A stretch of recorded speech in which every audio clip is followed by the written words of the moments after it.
It is a human fox hybrid. How smart of you? How smart you are. Or a human that's just wearing a fox hat. Red marshmallows.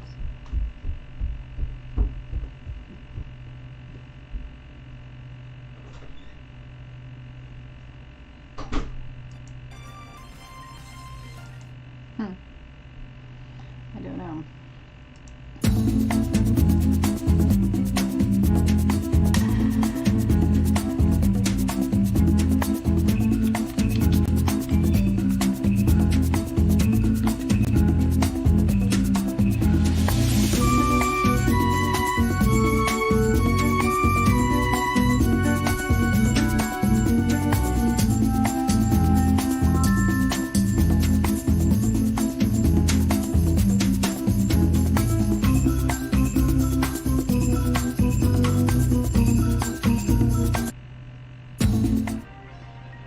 Greetings, all Child Vixen here. Alright, we're back. So I have to take more breaks some of days than other days. Hey, Long Roger. Just because, hey Feely Boy, just because sometimes I push myself more than I should, and it's bad for my knees, it's bad for my back. Today I have a headache. I think it might be the weather. It's the first rainy day in a while. And my nose is problematic. But you know, some of the new stuff about fibromyalgia that people don't realize is I literally can get a cough. I had this cough for a while. I thought it was because of the cold, but then I just found out from some news in a forum from some new people that a chronic cough, or even where it just pops up out of the blue and you just it feels like you got something in your throat for a day or so, is also a sign of fibromyalgia, which kind of sucks. And mucus too. And you can get mucus, I didn't know this, in your muscles and your tendons, and it's like weird excessive moisture in your body. So that's kind of weird. Anyway, so I'm just going to start. I have to make sure, especially on long nights when I want to play Mad Max for 6 hours or so, I got to take a break, man. I got to take a break. My avatar is doing something silly over here. My camera got all funky bunkied. So it's hard to get her to, when I'm sitting, it's hard to get her to sit right. Damn.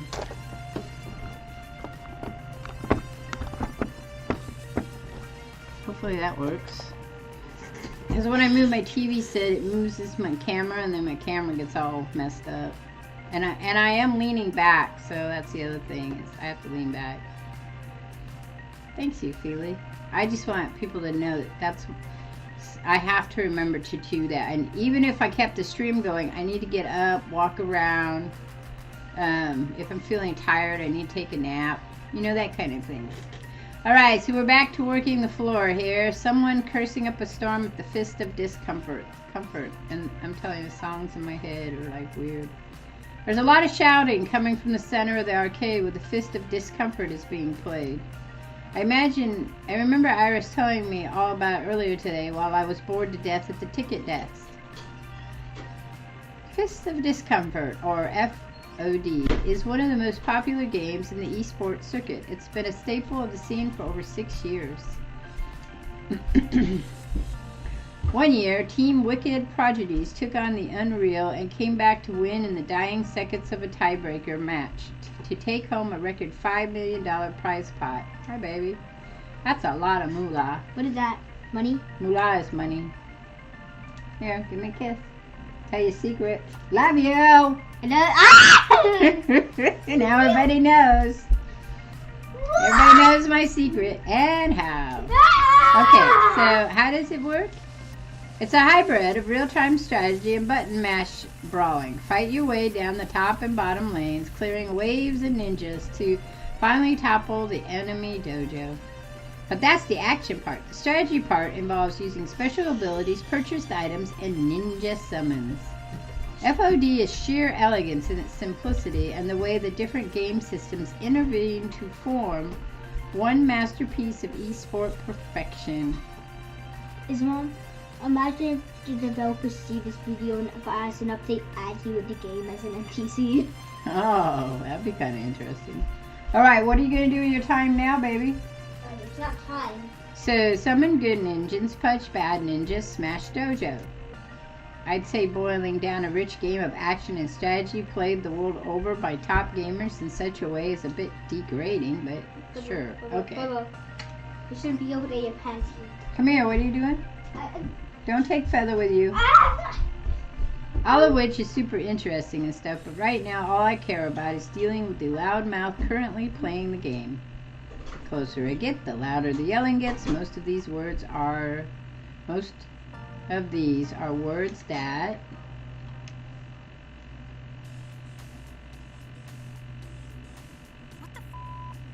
was that? No, those are definitely all the words my mother would disapprove of.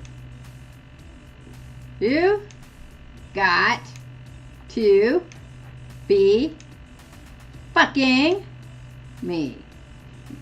I think that would be shitting me instead of fucking me. Me! There's no fucking way that's even plausible. Those hitboxes don't even fucking connect. Fuck this game. It's all night long. Get wrecked. Oh, this is far from over, scrub. I saved up a little something extra special for you. Been beating you and attacking my sensei, which you fell for. Hard. Oh, hey. Did I forget to mention I bought an extra ultimate technique scroll from my dojo? Oops, my bee. Wait, what? You haven't been farming? How could you? XP shared technique was creep waves. Take this. 5-4. Fucking explosive deathclaw technique. What? How did you defeat me? No.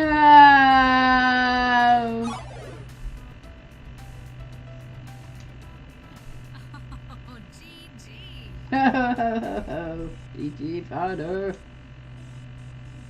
No one can defeat me, Queen Bee. My dry eyes, painfully blinking, make me realize I've been standing there watching intently during the whole exchange. I'm not 100% sure what just happened, but that didn't matter. I was completely sucked in. Couldn't tear my eyes away.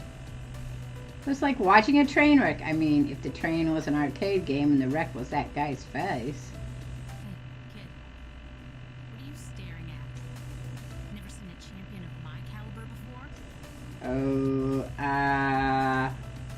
Seeing as I don't even know how to begin to start to even consider how to respond to her question, I opt to take a moment and collect my thoughts. From what I somehow gather, she goes by Queen Bee. That jacket she's wearing identifies her as a member of L7 Gaming and Arcade Esports. And she's the most direct, fierce person I've met all day. That's saying a lot considering who I've run into so far. She'd be fun to hang around, no doubt. Why so rude, though? What a sore winner. Talk about dominant. I feel the urge to kneel and submit. With that level of excitement always gushing out, I can only imagine how much enjoyment she gets out of life. What can I say? People love winning, and it seems like she wins a lot. At least between bursts of, what did Iris call it? Saltiness? Hey, don't just stand there all weird and quiet-like. It's creepy. Snaps her finger to grab my attention. So, are you gonna f***ing quarter up or not? Think you can best the hottest rising star of L7? From what I've seen, I know I couldn't best a scrub, let alone professionally competitive player of this game. Nope. No, thank you. Plus, I'm not sure I'm allowed to play games while I'm working. You work here? Yeah, I mean, once you grab house. I enforce arcade law within this noble funplex. You bet. In fact, I was just hired earlier. I'm the new floor attendant. If that game eats your quarter, come to me. Wait, you're serious? Okay then, welcome aboard this runaway train. Hey, they haven't given you a name tag yet. How am I supposed to know who you are? You're not. I think that was actually a weird tactic to have me introduce myself to her. I'm Shard. I did technically just start working here 6 hours ago. It might take him time to issue me a name tag. Maybe they need to send a carrier pigeon to an ancient monastery where name tags are forged in the vast clay oven. Nah, Gavin's just slacking big time. I'll talk to that silly boy for you and make sure you get some proper respect. Thanks. No problem. We gamers got to stick together. I'm Queen Bee, by the way. Agro-style FOD lane pusher specialist for L7 Gaming. Okay, aggro style, FOD, lane pusher. What's a lane pusher specialist? I figure that when you put your arms over your head and cheered and shouted, "No one can defeat me, Queen Bee." Hey, I do not sound like that. Well, maybe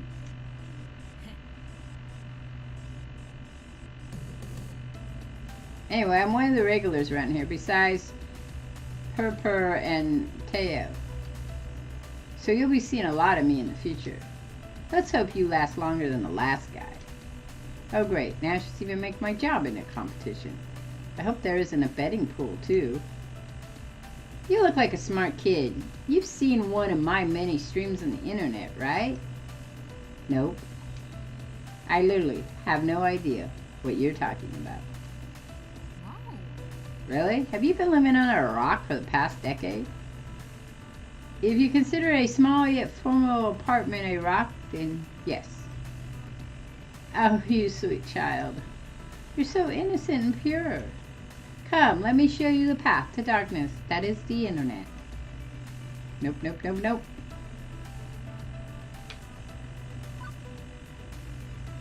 Sure, I'd like to learn more. Well, it's part of my job to know all about the games here. And if Kumpi is going to give me some insight on the culture around this game, I should take advantage of that. Lead me further into the dark abyss, my mistress. Yeah. Ah, yeah. Queen Bee grabs my arm and pulls me closer to the Fist of Discomfort's cabinet. And upon further inspection, I see the whole haphazard pile of tech she's rigged up. You can't just plug one of these cabs into the internet, so I use a number of clip-on webcams and mics and stuff. That webcam there, it broadcasts my own personal PC back home, which then streams matched live to all my fans. The chat room appears on my phone. It cost a bit to put everything all together, and it takes like a half an hour to rig it up and test each morning.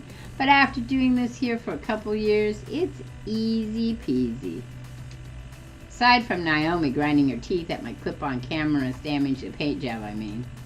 Anyway, I prefer to stream from the Funplex than from home. There's so much to miss out by sitting by your lonesome with the console version of FOD.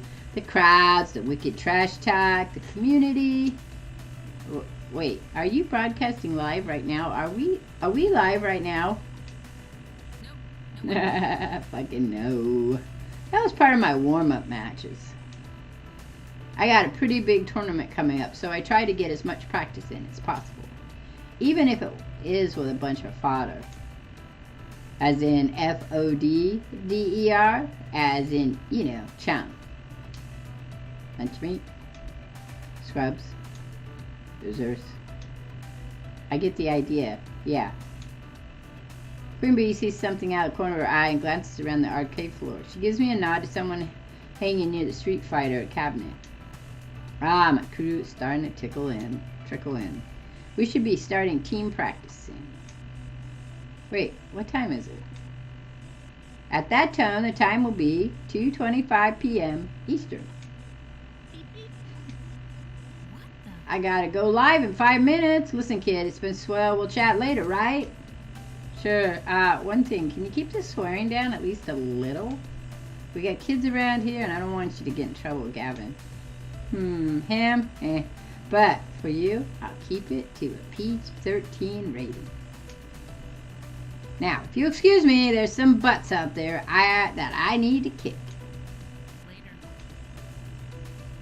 And with a wave and a twirl, she completely abandons me and returns to her Fist of Discomfort game. Queen Bee fires up her broadcast rig, and the shouting and the milder swearing start up again. I should probably get out of here before I accidentally end up on the stream. Passion seems to run deep in this arcade. Everybody's spirit burning with passion for, well, various things. But hey, passion's passion. She seems to like me, which makes my job easier in the long run. There's a huge FOD community in this arcade, despite it being a tiny strip mall joint. Good to know.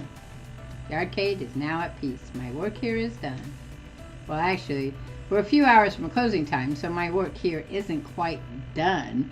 But, you know, hey, Cuz Walt, happy Love Thyself Day, and thank you for choosing to spend it with me. It's awesome of you. Love, love, love. Share it all around. I'm so at peace. In fact, that I don't even notice the underboss of the arcade sliding up behind me. So, Feely Boy, you should be able to give Cuz Walt a shout out if you do exclamation Cuz Walt. And I know Cuz Walt can do a shout out for you, so we're all good on that aspect. Good day. Not a bad first day so far. I've been keeping tabs on you, well, others have been, and they've been texting me. You know, you should consider getting a proper group chat app going. I got a crappy phone plan. My texts aren't free. A valid point. I'll look into that. Impressive. I'm impressed with how you handle yourself. I think you're going to work out just fine.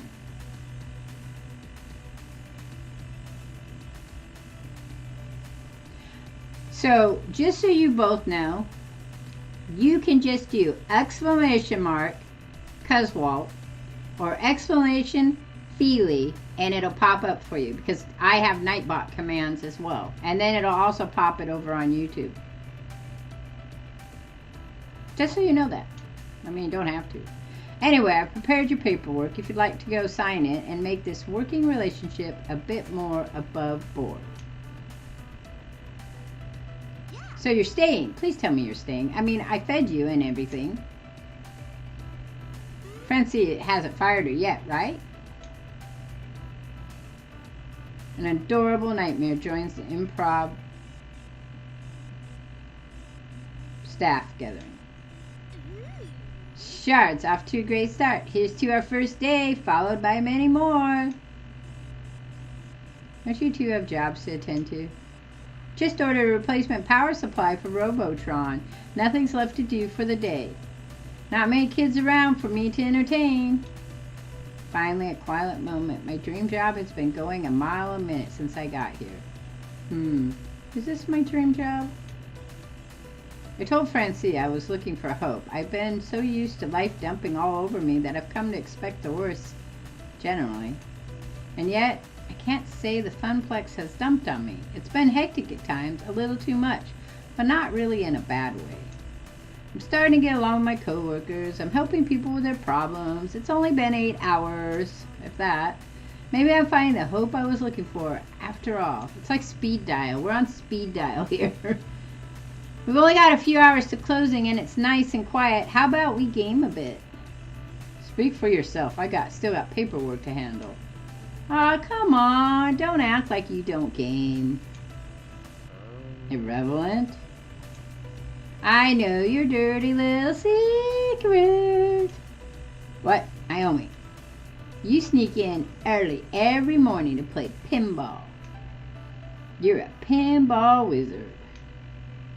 Well, what of it? I bring order to chaos. Pinball is the very expression of that art form. Yeah, know what we should do? Improv pinball tourney. The girls are giggling and I'm finding myself smiling right alongside with them.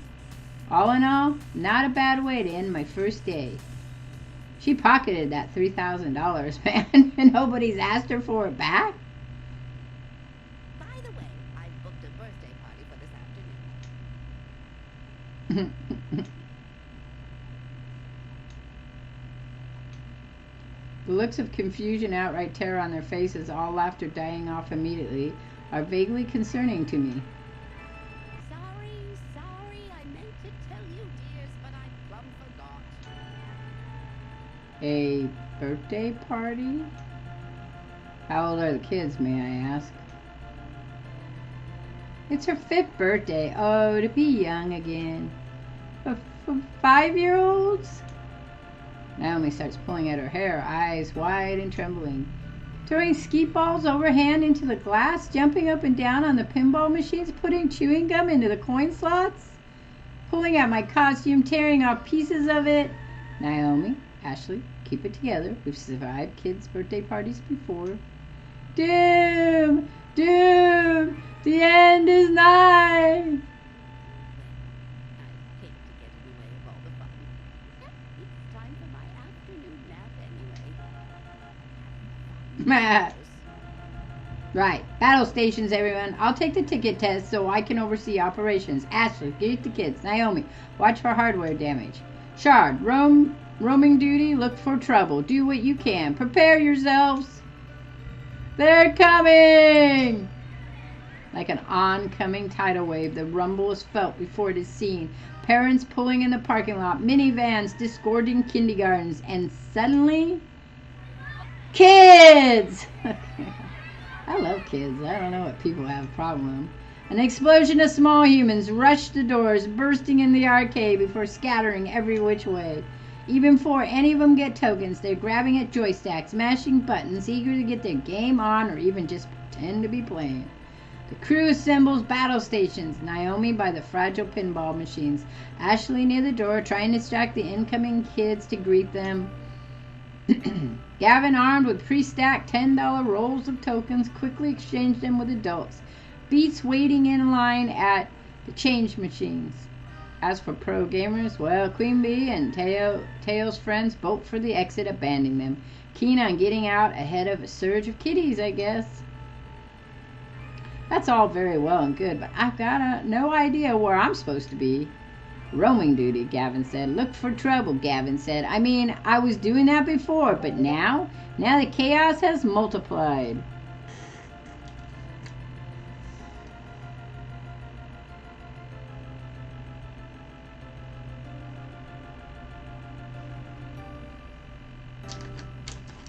For a few minutes, I'm like a pinball being bounced around, or like that frog trying to cross the highway of traffic. Eventually, I spot 3 possible problems on the rise, and Shard, professional floor attendant, is ready to attend them.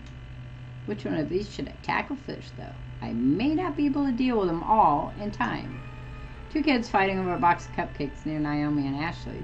An angry adult shouting at a kid near Tato and Queen Bee. A little girl crying over her stolen tickets near Percy and Gavin.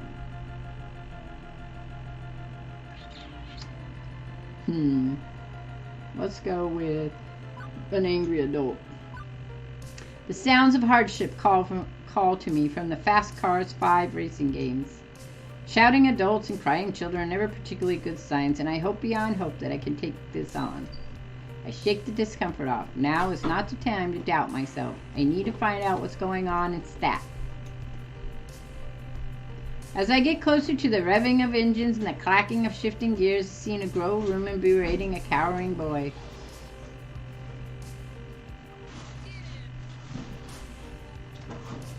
Admit it, I know what you did, you brat.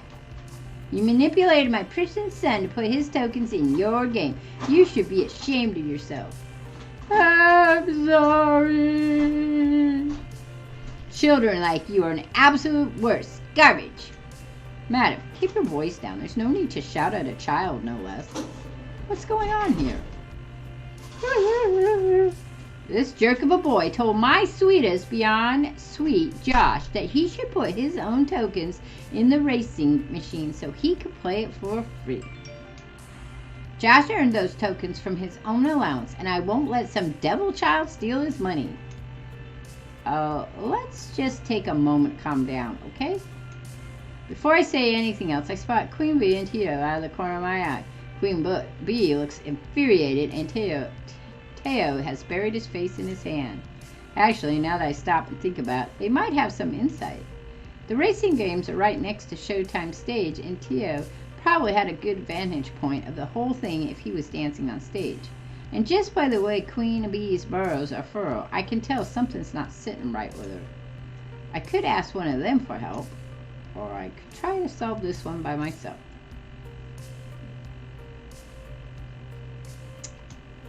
Since Queen Bee has been consumed by rage, I bet she knows what's going on here. I wave wave her over to join us, I attempt to reach out for her for guidance. Madam, I know you're upset right now, but I think that lady is fucking no good piece of shit. Nope, not helping. That is, in fact, the furthest away from helping I could ever envision. The kid runs away to avoid the loud people as I try my best to defuse the situation. That boy did nothing wrong. Nothing. Excuse me? How dare you?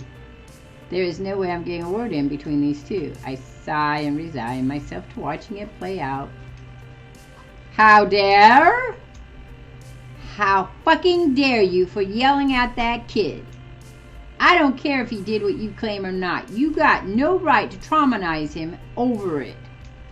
He's a thief and he'll grow up to be a no-good criminal. That still doesn't fucking matter. Right on, Queen Bee. Right on. Do you honestly think, like, take a single fucking second of your life and really think that shouting at a child is the effective way to handle this? You can't tell me how I should act. Who do you think you are? I am the nemesis of evildoers. Righter of wrongs. Rising star L7 Gaming. Queen Bee poses her trademark pose. No one can defeat I am the one and only Queen Bee. And in the name of Funplex, I'll punish you. Well, I never, in all my years, you're far worse than an impudent child. Josh, we're leaving this horrible arcade right now. Well, there you go. Well, that's one way to handle that. Woman scoops up her child, storms out the front door. I don't think we'll see her and her son anymore, and frankly, I'm okay with that. Once they're gone, Queen Bee turns her attention back to me. People like that really piss me off. My blood's still boiling. Oh, hey, thanks for the backup. You're welcome? I really didn't do much of anything. Yeah, well, I knew you had my back, kid. I could sense you're like me. I can't stand to see people get screamed at. It sucks, you know. Queen Bee's whole aura changed from her normal upbeat snark to being completely down in the dumps. This was a side of her I hadn't seen yet. This is like some weird drama reality thing. We're like head on. Go ahead and try to tell me how to act, and I'll put out on to sea with concrete shoes. Yeah, that's pretty much how that is. Yeah. She looks so sad. Queen Bee, are you doing okay? I know it's really none of my business, but I feel I should ask about this. Looks like that incident hit her hard. Hey, everything alright? It's okay. You can tell me. She pauses for a second before a normal smile creeps back on her lips. Seriously, I'll be fine. I just don't like seeing adults treat kids like their future's nothing. Like they'll be worthless stains on society. I had a lot of people tell me I could never be a professional gamer, that I should quit daydreaming, and I said, fuck those people. Don't let anyone tell you who you are. Hey, thanks for asking. I appreciate it, kid. Okay, shore's over. You can go check on that boy. The boy, I totally forgot. You're right. I always am. Now, if you excuse me, I need to try to squeeze in a few more matches before quitting time. I'm out, kid. Queen Bee takes one more moment to triangulate the safest path back to Fist of Discomfort through a sea of children. After poking around a bit, I managed to find the kid, still shaken up from the whole ordeal. Hey, sorry about all that. Are you going to be okay? I think so. I swear I didn't do anything. The other kid, he just came up out of nowhere and dropped his token in my slot. After I lost, I got off the game and offered it to him. He just ran away. And then that woman approached you and started yelling.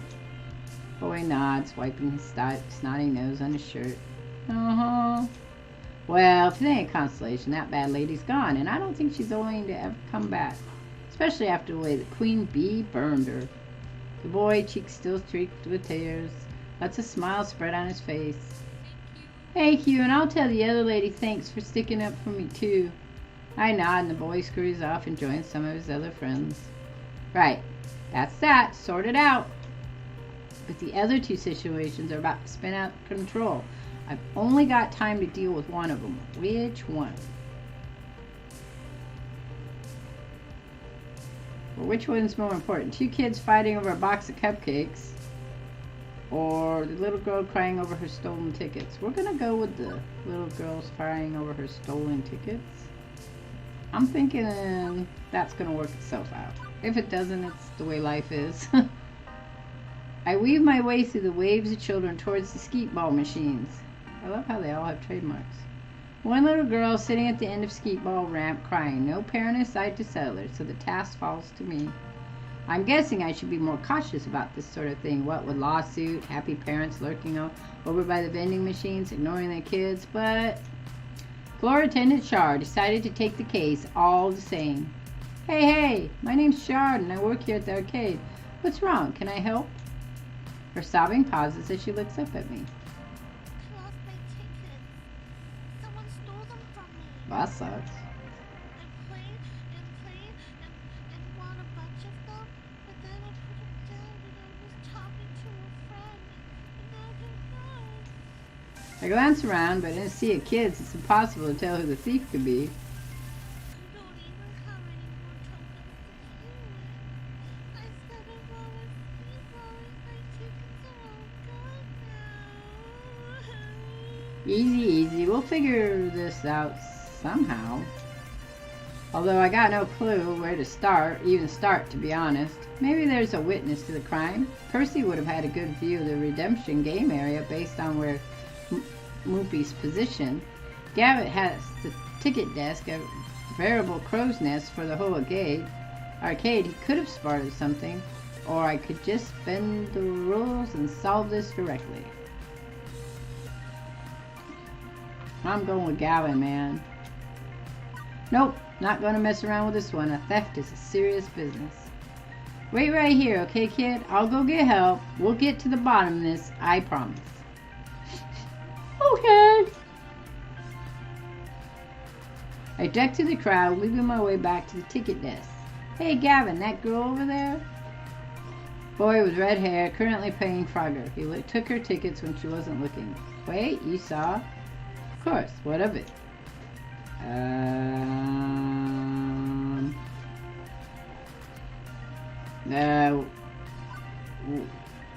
Wait, you knew and didn't do anything to help? So, do we bring in his parents? Okay, so how do we deal with this one? Do we go confront the brat's parents, or go grab the cops, or just work him over under the hot lights? Honestly, I suggest letting it go. If you confront the child, he'll clam up and refuse to ever admit to wrongdoing. And the parents can be twice as immature, I've found. Right now, I just want to keep the peace. One girl crying is less of a disturbance than a boy throwing a tantrum. The way he stands there so stoic and uncaring while that girl in pink just sobs. It's not right. I mean, seriously, it's not right. But he's my boss. How hard do I want to push this? Haven't had a hard one.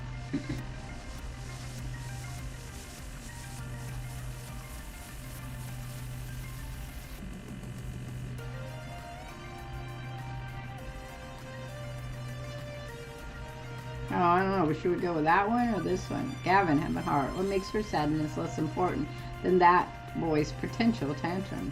I call bullshit on that. I thought you were all about supporting others' dreams.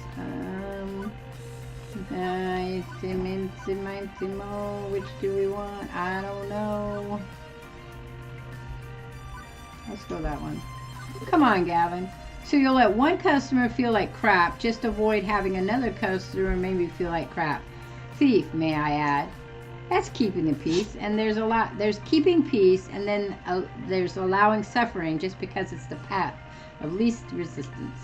We're losing a customer today regardless. I'd rather not break a little girl's heart to do it and let a bully learn he can do what he wants. At first looks like he's going to chew me out for standing up to him. But you think me a monster? I hadn't.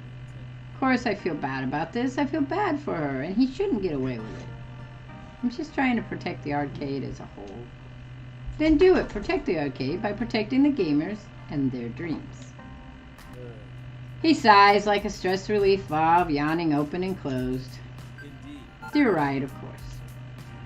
Apologies. Focusing on the big picture does tend to leave me apathetic to each individual brushstroke. My apologies, Charlotte. I'm lucky I had you to put me back on track. Your predecessor wouldn't have stood up to me like this and shown me how wrong I was. Now, let's sort this out properly. Galvin walks right up to the kid who's busy hopping a frog around in traffic. Wouldn't mind seeing this kid go play in traffic myself. Boy. What do you want? Can't help but notice that roll of tickets in your pocket. Big winner, are you? The biggest. Gotcha. I'm all playing that spinny color game over there, see? Really, it's funny. See, I own that game. May I see your roll, please? I don't want to show you. Well, I can see the end poking out of your pocket there, and I can see the serial number, and the ticket starts with a 1. Which is interesting because the roll I loaded in the color spinner, it started with a 2. Meaning those tickets were won by playing skeet ball, specifically by that girl over there, and you took them. You're a liar. Leave me alone or I'll yell for my mom. Do you really want to risk having your mom believe me instead of you? Instead, how about you give me the tickets and walk away? At first the kid looks like he's going to shriek bloody murder, but after a few nervous glances at his mother busy munching chips by the vending machine, he changed his mind. Take him, I didn't want him anyway. He angrily stops away, presuming to go play some other game on the other side of the arcade. You did it! You found my tickets! The girl actually hugs me. Well, hugs my leg anyway. Thank you so much. Thanks. Now then, let's get your prize. What is it you wanted? Crayons! Those we have. Sure, I'll take it from here. From there. From here, there. Ooh, that's a fuzzy, happy feeling right there. But no time to rest on my laurels. I've got other arcade dreams to defend. 2 problems in a can. Now, to deal with that cupcake problem, uh-oh. Too late. The vintage Midway cabin Naomi just finished fixing up. It's covered in icing. It's not that big of a deal. Looks like Ashley's costume is going to need a dry cleaning, too. I shoot them a hapless look and a shrug. Hey, Shard. Kinda wish it was pink icing, then nobody would notice. Yeah, sorry about that. I wasn't quick enough. You still helped out. I saw you with those other kids. You're a natural. Because, well, the day's kind of slowly coming to an end, right? It was an okay day. I wasn't feeling well there, Cuzwalt. I think things are winding down anyway. Why not take a break? Then I'll swap off with you, and you take a break, and take a break myself afterwards. How are you doing, Cuzwalt? How's your day? Yeah, okay, sounds good. Honestly, I'm kind of worn out. Ashley's right. I need to step away from this craziness, if only for a few minutes. Yeah, it's a crazy spin of a day, isn't it? After a silent nod from Gavin to confirm it's cool with him, I slip away and head for the employee lounge. Maybe we're going to the employee lounge? I don't know. So tomorrow I will be streaming again. I am going to stream... I don't know when I'm going to stream in the morning, but we're going to do Kingmaker probably around 1 o'clock or so, and then we're going to do Mad Max in the evening time, because that's a good time to do Mad Max. What a day. Quirky co-workers, die-out pro gamers, childhood kids getting into childhood situations. I'd say it's a recipe for wackiness or some such cliche, but nothing's as easily dismissed cliche when it's happening to you directly. Frankly, I'm exhausted. Maybe I'll play... Well, I don't know. It'll either be like Genshin Impact. Alright, Roger, take care. Or maybe Slime Rancher. I haven't played that in a while. I'll finish that one up. I don't know. We'll look and see. I dropped down into one of the cheap folding metal chairs in the employee break room, groaning and rolling my head back to try and work the kinks out of my soul shoulders and spot an upside down kid. Huh? Oh wait, I'm the one leaving backwards. I sit up and turn around instead. Better. Wait, what's a kid doing back here? Hey, I think he was hoping I wouldn't notice him. Hi. Hi, and you are? Mikey? Okay, that's a start. Hi, Mikey, my name's Shard. So, what are you doing back there? Back here? This is the employees only area. Wait, there's a keypad. How'd you get in? The guy at the desk dropped this. He took out a piece of paper with the door code written on it. Score 1 for Ashley's wild storytelling being more fact than fiction. Okay, but you can't stay back here. Well, I don't see any knives or stabbing implements left out in the open, so I guess technically it's safe, but... Please don't send me back out there. Well, this is curious. Well, that's good, because, well, a good day is a good day.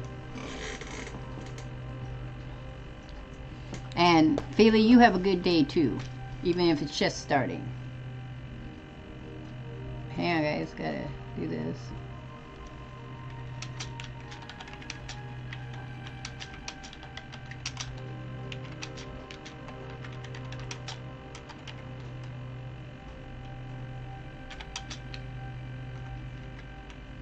What was that? Those two.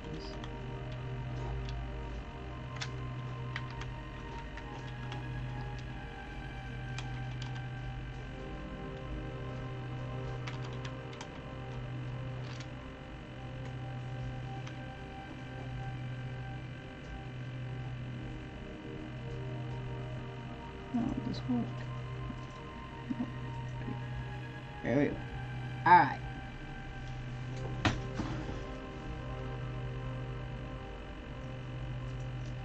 don't know why my mouse constantly resets itself. It's really weird. Okay.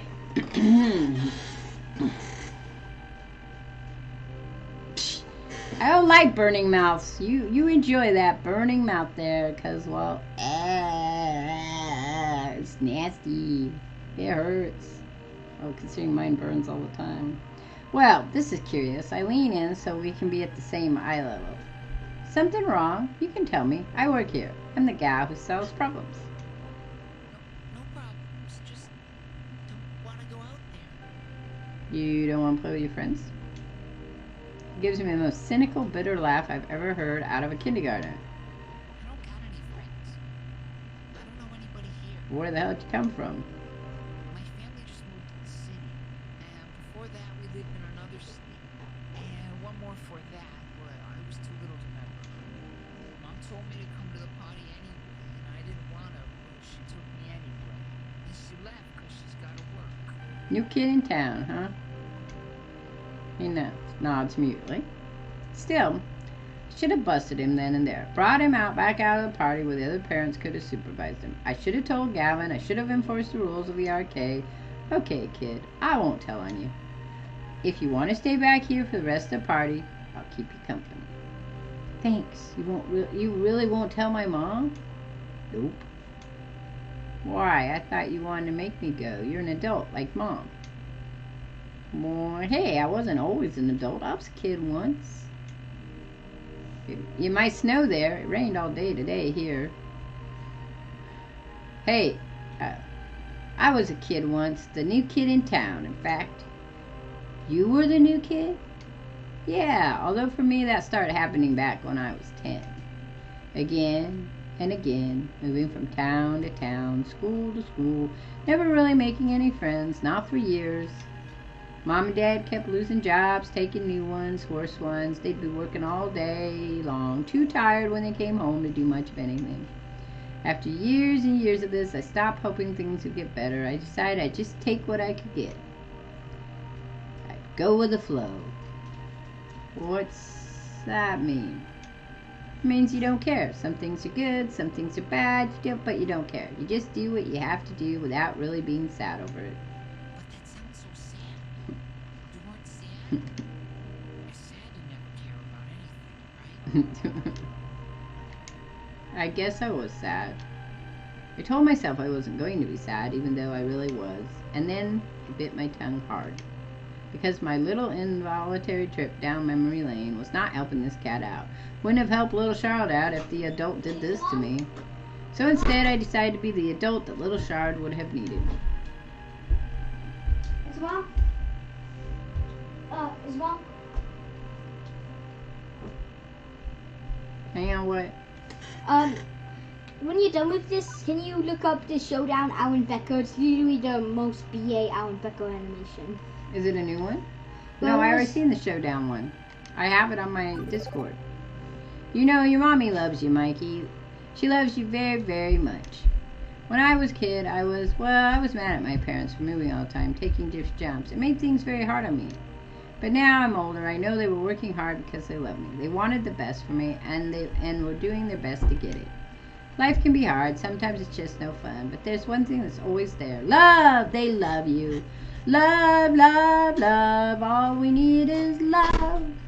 All you need is love. Today is Love Thyself Day, but you also love everyone else. Yes, you guys have to stay warm, warm, warm. Eat lots of hot sauce. That'll help you. He shoots me a doubting look. One of those little doubting looks where they don't want to outright call something a lie, but can't quite swallow it. Mikey, if your mom was sad, what would you do to make her happy? I mean, if you had to go to school an extra 2 hours a day, would you do it? I guess. Well, that's what she's doing. She's working very hard because she wants to make you happy. I'm not happy being alone or moving all the time. Neither is she. But she knows if she works hard, one day you won't be alone. You won't be moving all the time. I was a new kid, remember?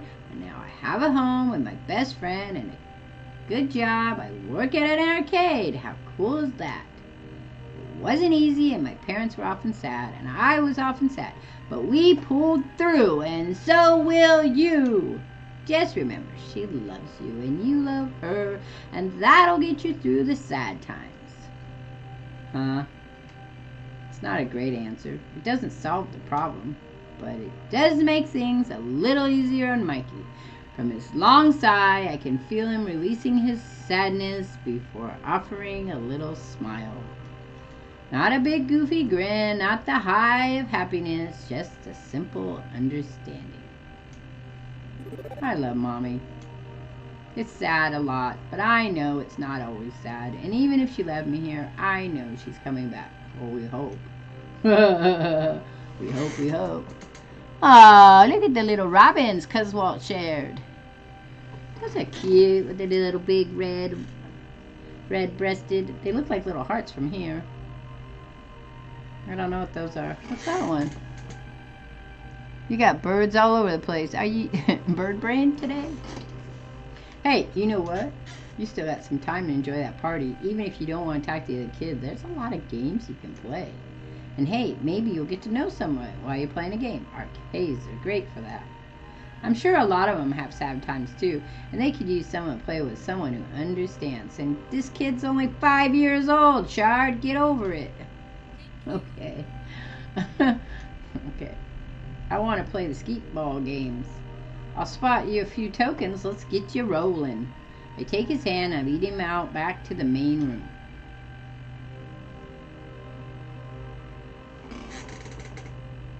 Those ones look like little parrots. And off he goes. I'm not fooling myself. I know I haven't fixed all Mikey's problems. I'm no child psychologist. That was entirely me flying by the seat of my pants. But for one moment there, I was able to help someone in the same crappy situation I found myself long ago. 15 years ago. Everything changed. No more family vacations, no more archive visits. We couldn't afford them, and they couldn't take the time off.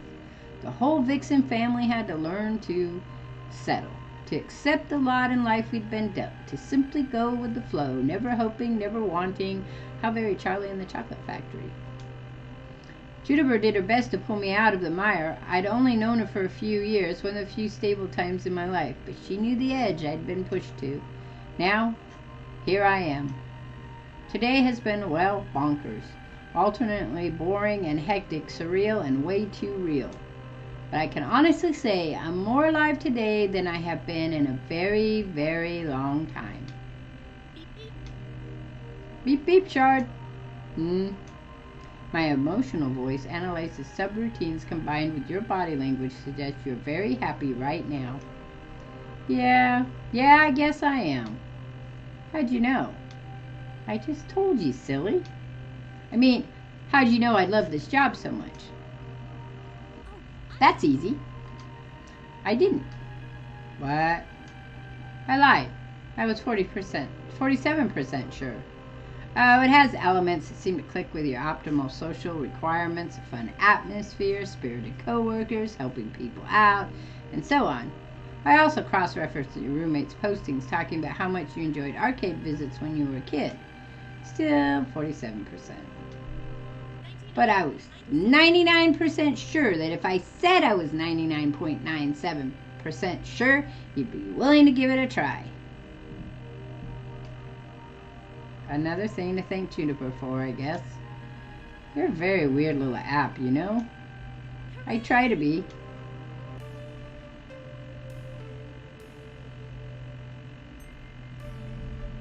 Okay, so like it's at the end, or we start over? Next day. From the cars pulling up in the parking lot, it looks like the party's over. It's just about closing time for the arcade anyway. Most of the gamers have filed out by now, if they haven't already fled the tidal wave kitties.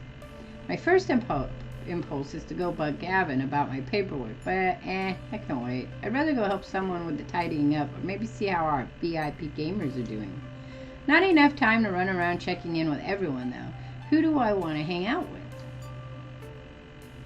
Okay, so Gavin's tapping his tablet and frowning. I guess I'll go right to him. Ashley's quietly repairing her costume. Maybe she could use company. I always pry and gum out of looks ready to cry. Queen Bee's packing her gear, ready for home. Pale's cooling down with some fast cars before the day. And Percy's finally and it's ready to leave. Let's go check out Percy. Having finished today's high score run, Percy's relaxing a bit by the Moopy machine, just casually browsing on his phone before he heads out. Market's up. Ah, good. Market's up. My morning trades will cash out nicely. And Moopy's score? Oh, quite terrible, I'm afraid. I had to restart twice. And he played literally 75 cents worth of gaming all day long. Wow. Still keeps my skills sharp, yes? Practice, practice, practice. Plus, it's quite it was quite pleasant seeing all those kids having such a good time in the funplex. I always play better when people around me are happy. Except for the ones screaming and throwing cupcakes, or being hassled by angry parents, or having their stuff stolen, or... true. Your job does, by its very nature, bring you into contact with those who are specifically not happy. Chin up, love. There are good days and bad days, true. But an arcade is a place where the good ones outnumber the bad. It's a palace of dreams, you see. I glanced around the palace, which was a little more than a hole in the wall of the Twin Pines Mall.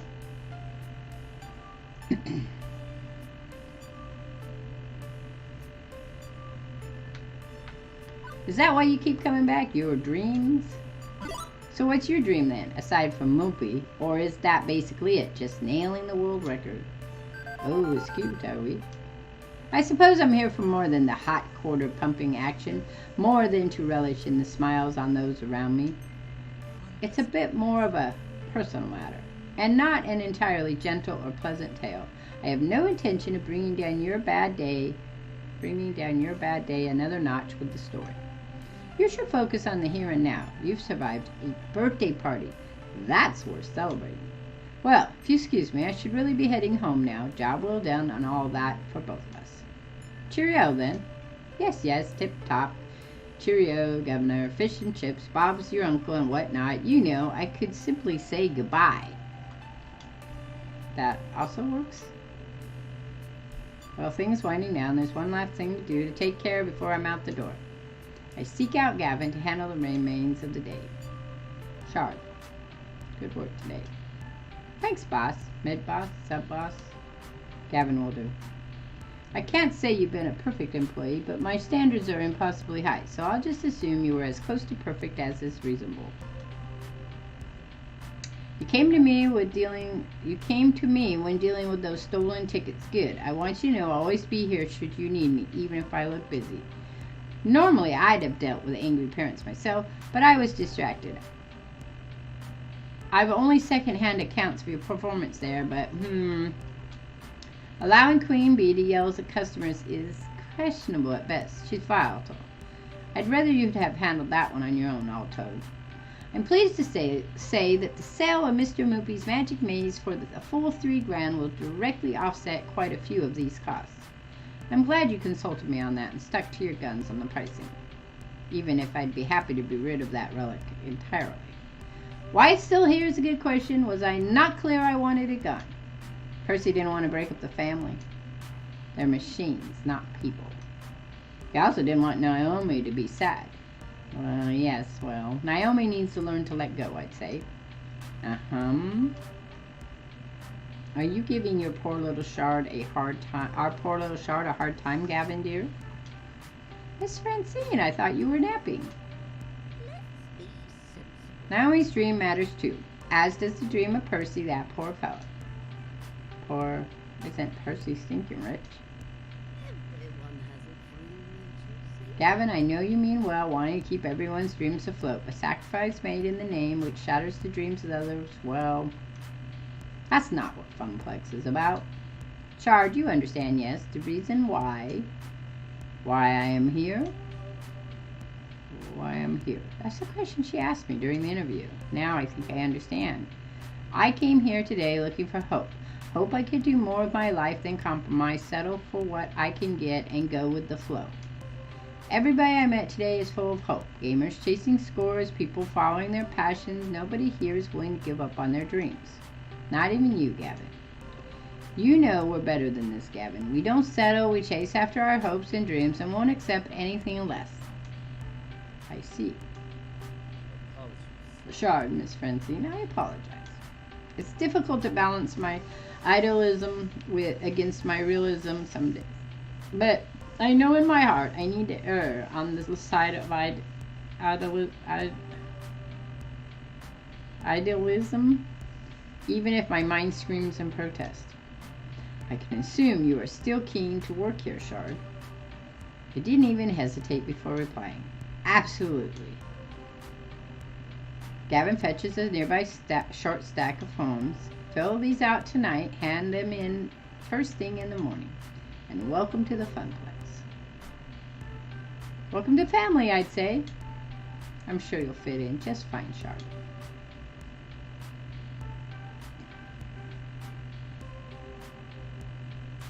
One bus ride later and it's home again, jiggity jig. Juniper, right home from the day, bounds over eagerly to interrogate me on my day. So, how'd it go? It went well. Well, or well.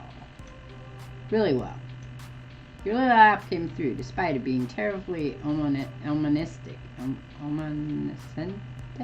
I don't know that word. I know that word, but I don't know how to say it. Omoniscent. Like, it's godlike. And just a little bit unnerving. You forgot to mention adorable. That's wonderful. I'm glad to hear things worked out. And even came home with a smile, like when you were a lifeguard. Huh, I guess I am smiling. Interesting. By the way, there's just one teensy-weensy little question I have for you. Why exactly did you order a giant crate full of pizza bagels? Did I neglect to mention that part of the terms and conditions? On the plus side, I know what I'm having for lunch tomorrow.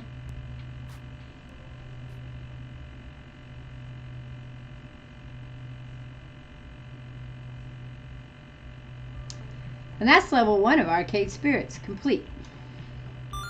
Hey look, you also won a prize. You'll get one of these for each level you clear, plus some extras for various endings. Can't read that, right? And other hidden thingies.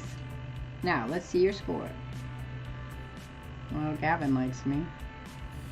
I don't remember what the little heart one was. Empathic? I think that's empathic. And Queen Bee likes me. The rest of the people, yeah. Gavin seems to take a shine to you. You're proving to be a gentle, sweet, and compassionate soul. You also scored 6,300 points. Nice. Keep talking to people and your score will go up, up, up. Today's pizza fact is Americans eat approximately 100 acres of pizza each day, or 350 slices per second. Can't believe that. Wow. Do you want to save your game before it's receiving to level 2? Yes, please. Save. It's a weird save thing. Alright, we're going on to level 2. I don't know how many levels the game has, but we'll just work it out, right? Written by Stefan Gain and Ane Shaka. 2019.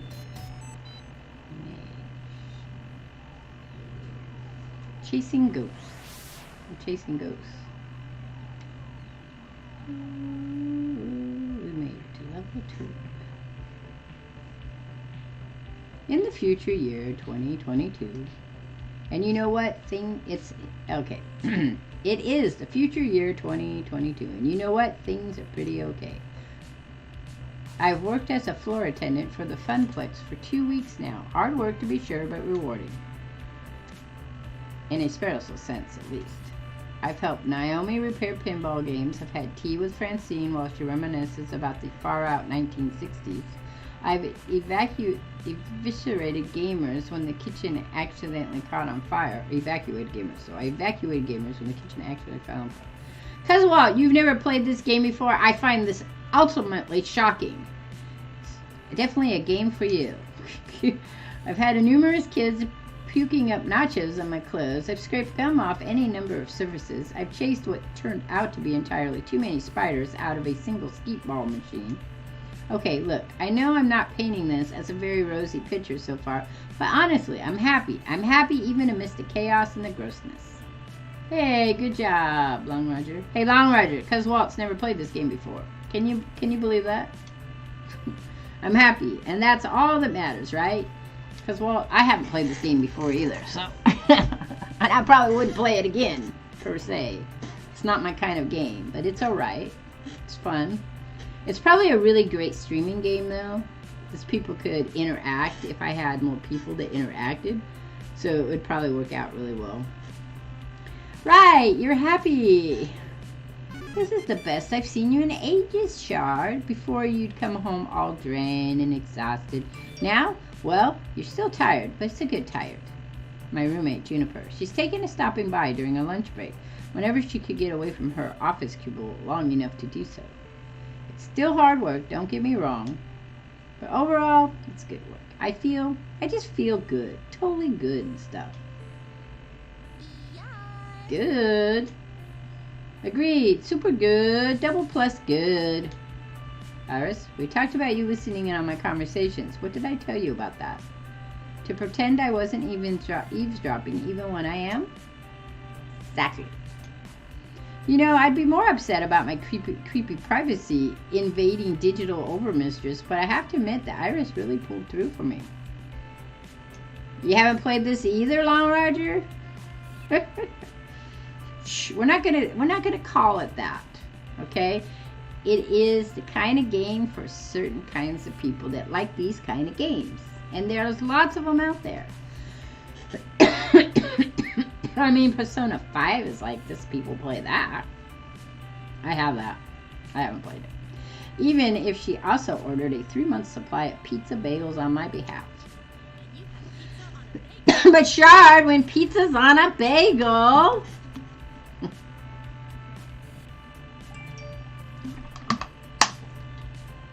you should play it and see who you end up with.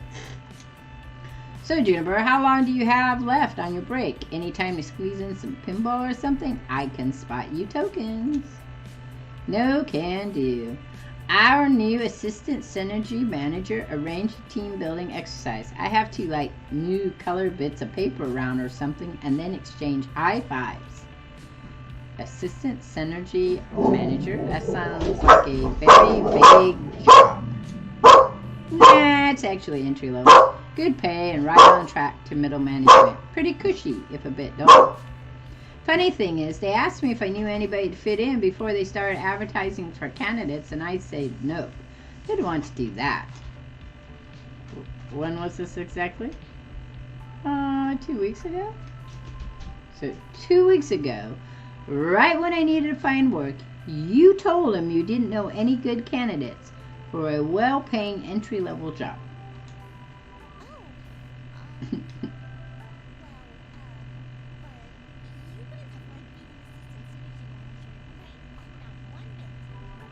No, not in the chat. Don't call it that. We had the writer visiting. You don't want to call it that. You want to call it unique, creative, something. Be nice.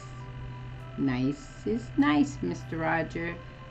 Nice is good. We all want to be nice. You were in the 80s playing at an arcade game when the action was situated in classes? He was in the 80s playing. I was at arcades in the 80s. Not these ones. It reminds you of that. See, because you can say something is not your cup of tea without bashing it. And that's what I'm saying. If you don't like it, that's cool. But other people might like it. My kids would love this. Both of them. My son and my daughter would love this. Because they like these kind of things. The story mode sim thingies. I did think it was going to be a slightly bit different, but it's fine. This is like that. What is it? Do your own. What do you call those? The books where you read them. My son loved them. You know, where you read the story and then you had to pick where you were going to go in the pages, and then I can't remember what those were called now. The books that you picked your own endings to. You have to bump kids out of seats during classes. That's funny. Well, but you wouldn't have liked being an assistant synergy manager, right? Not one bit. No, not Tail. There's the books. The books. Oh, God, I can't think of them because I'm brain dead and I'm old. And okay, so it was. You would. My son had a whole bunch of them. You would read the story and then you would say, if you want to shut the door, go to page 4. If you want to jump in the tunnel, go to page 5. Then in page 5, it would get you a whole bunch of note and thing. But it was called something, and I don't remember what they're called. It's a type of book where you pick your own adventure. That's it. Pick your own adventure. Read your own adventure or something like that. Yeah, that's it.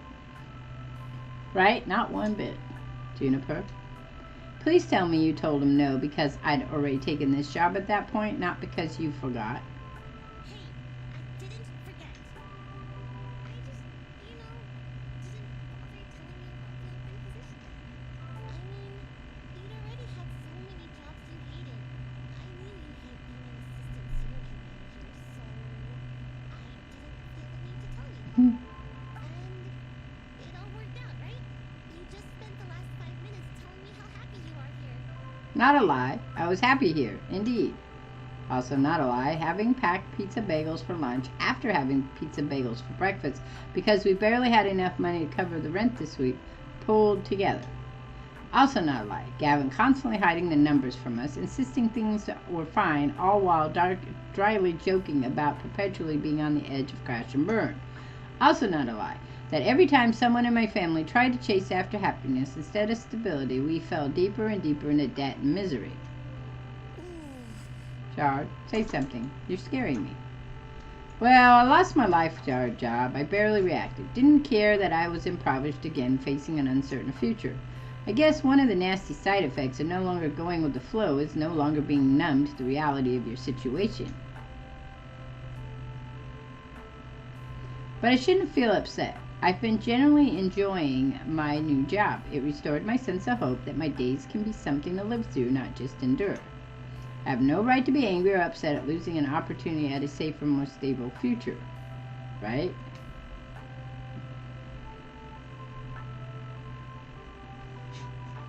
We'll just go with that one. So I won't be angry or upset. Simple as that. I decide I'm done compromising, right? Done with settling, going with the flow. I'm going to be the one who breaks the family curse. I choose this path of my own free will. Even if I didn't have all the facts at the time. But if I'm going to be honest, boundless confidence doesn't cover the simple fact that I choose to be vulnerable rather than safe. As the arcade closes, if anything goes wrong, still no need to dump all that on Juniper. It's okay, Juniper, you were right. I'd have hated that job, and things are great here.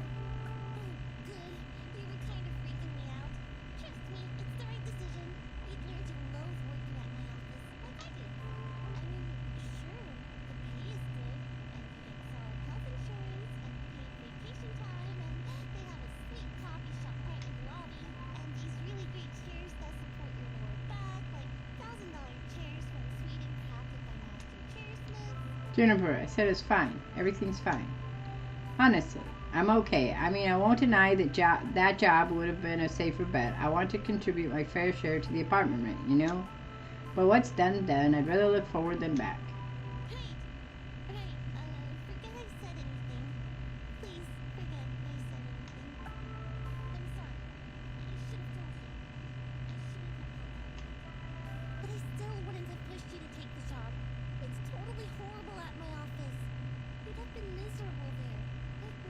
Oh, Jennifer, it's cool. You're right. I'd hate it. Okay, Shard, you're completely ignoring the fact that she keeps telling you she hates her job. Bitch. Okay, good. I've got a feeling about this. I think you're right where you need to be, even if I was kind of dumb about getting you here. Hey, I gotta get back to the office. Have a good lunch, okay? She's totally ignored her. I can feel the distant rumble of a frozen box of pizza bagels taunting me from the recently repaired employee break room. Yeah, okay. You have a good rest of the hours of your day, yeah? You bet. Look, she gets to wear that to work. I'm okay with this. Everything is fine. Right? Right.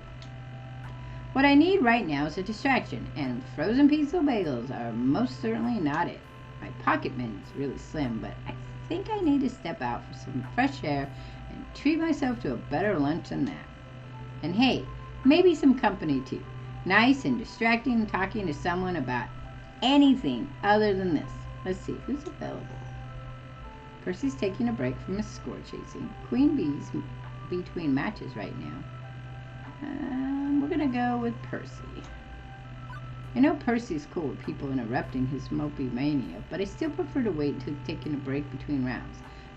Looks like good timing for lunch. Percy's flipping through messages on the phone in a highly bored manner when I walk up to him. Hey Percy, how's Mopey today? Mopey? Pretty bad performance overall. Haven't even cleared $1 million for the day, and a few of my stock picks are down. Bad luck overall. But on the whole, can't complain. Every day's a gift. So, do you need something, Shard? To be honest, if I don't get out of here and get my mind off things, I'm going to melt down. I was thinking lunch. You had lunch yet? Don't you usually have those little pizzas? You noticed, huh? Abscess died on peanut butter sandwiches for a time. It's nothing to be ashamed of, Shard. Life has ups and downs. But seeing you're looking to avoid the downs at the moment, by all means, let's go fetch some lunch. If I may suggest our destination, you haven't been to the whole story yet, have you? The donut shop? Donut shop and used bookstore. They have pastries and sandwiches and the like. It's a charming little cafe at heart. That's what my daughter wants to do. Books and cafe. All right, good night, Long Roger. Thank you for stopping by, and we'll chat with you tomorrow. Peace, sir. Have pleasant dreams the best you can. I know sleep is hard for you.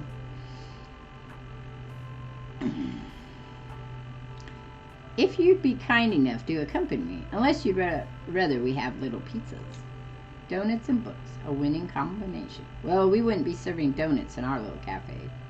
You have a very early doctor appointment? That's all right. We'll chat with you on the next time when you're done with your doctor's appointment.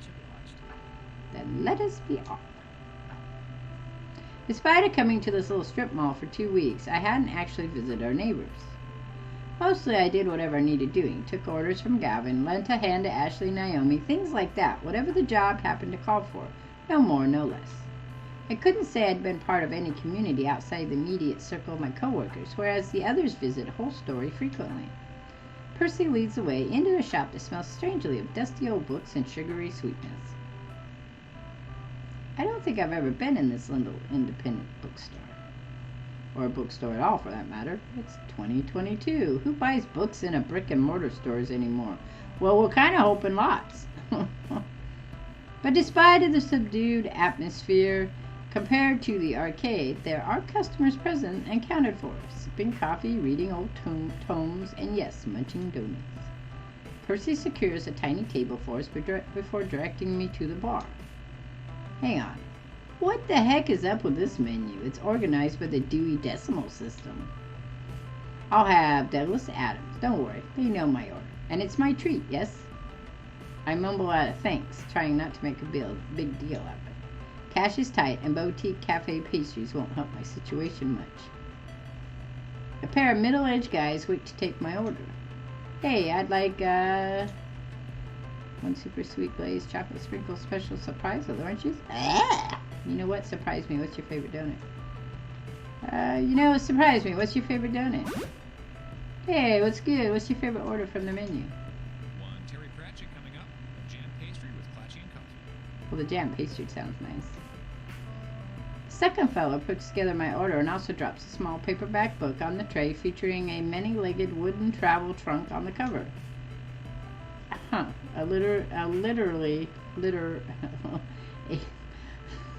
not be able to say it. A literally literary lunch. With alliteration, apparently. This is exactly what my daughter wants. I can't wait to tell her this. I haven't even started because, well, I have to do that after I'm done playing this. I've been so busy in the weird not busy way. I wanted to get Connor's picture done so that I can start doing the digital one sometime this week. I have to do tomorrow before I start streaming, or after I stream my first early stream. Everyone's going to the store. I have to make a cover for a journal I'm working on, and I gotta do another part of that. And then I'm going to stream. Then I'm going to start coloring, hopefully, Connor's digital. And then I'm going to stream again. Then I'll take a break, and then I'll stream again. I don't know what Wednesday's going to look like, because I have to actually leave the house. And then I have to clean my backyard. So who knows? Because the landlord sent a letter, an email to my daughter that says that someone complained about our backyard, and that the communal backyard, which we're not sure what that means, and it needs to be cleaned. So I don't know if they're trying to get rid of us so they don't have to pay our water bill, or what they're doing. But they do this every so often, and then they come and check everything out, and nothing ever comes of it. So I don't know when they're coming, so I'm hoping it'll be after Wednesday so I can get some stuff done. Say, you work at the Funplex, don't you? Right, we've seen you walk past our doors every morning and evening. Like clockwork, tick-tock. Right, sorry, I should introduce myself. Floor attendant Shard Vixen at your service. I'm your inside gal for tokens and tickets. What about my backyard? Well, apparently, it's not just my backyard, it's my... But Francine's just a peach, isn't she? Sweetest thing you'll ever meet. Also my neighbor's backyard, we think. So he's got wood and tires. I have everything I emptied out of my garage because I was going to make a dump pile. I've talked to my neighbor. Him and I are going to make a dump run in the next couple of days. But I have a area in my backyard far back that has boxes and wood stuff. It's my dump pile. So I put my dump pile out there, and then when I get the money, we get a dump run. But the guy who used to clean my backyard died. So I haven't had the ability to do a dump run yet. It's, your old furniture and stuff you can't get rid of easily. So, yeah, we break it down and put it in our dump pile, and then we run the dump pile slowly. But, so we got a letter in the thing. I'll read it to you. Because they're just weird slumlord people. Because they still haven't paid our money for our stuff. For our water bill. So, let's see. It says, Dear tenants. And it's to me and my daughter, nobody else. And then it says they have all these things on it that aren't marked, and one marked. Garbage. Personal belongings in general areas and or backyard. Please remove ASP. We will be doing a follow-up inspection. That's all it says. So it's not garbage.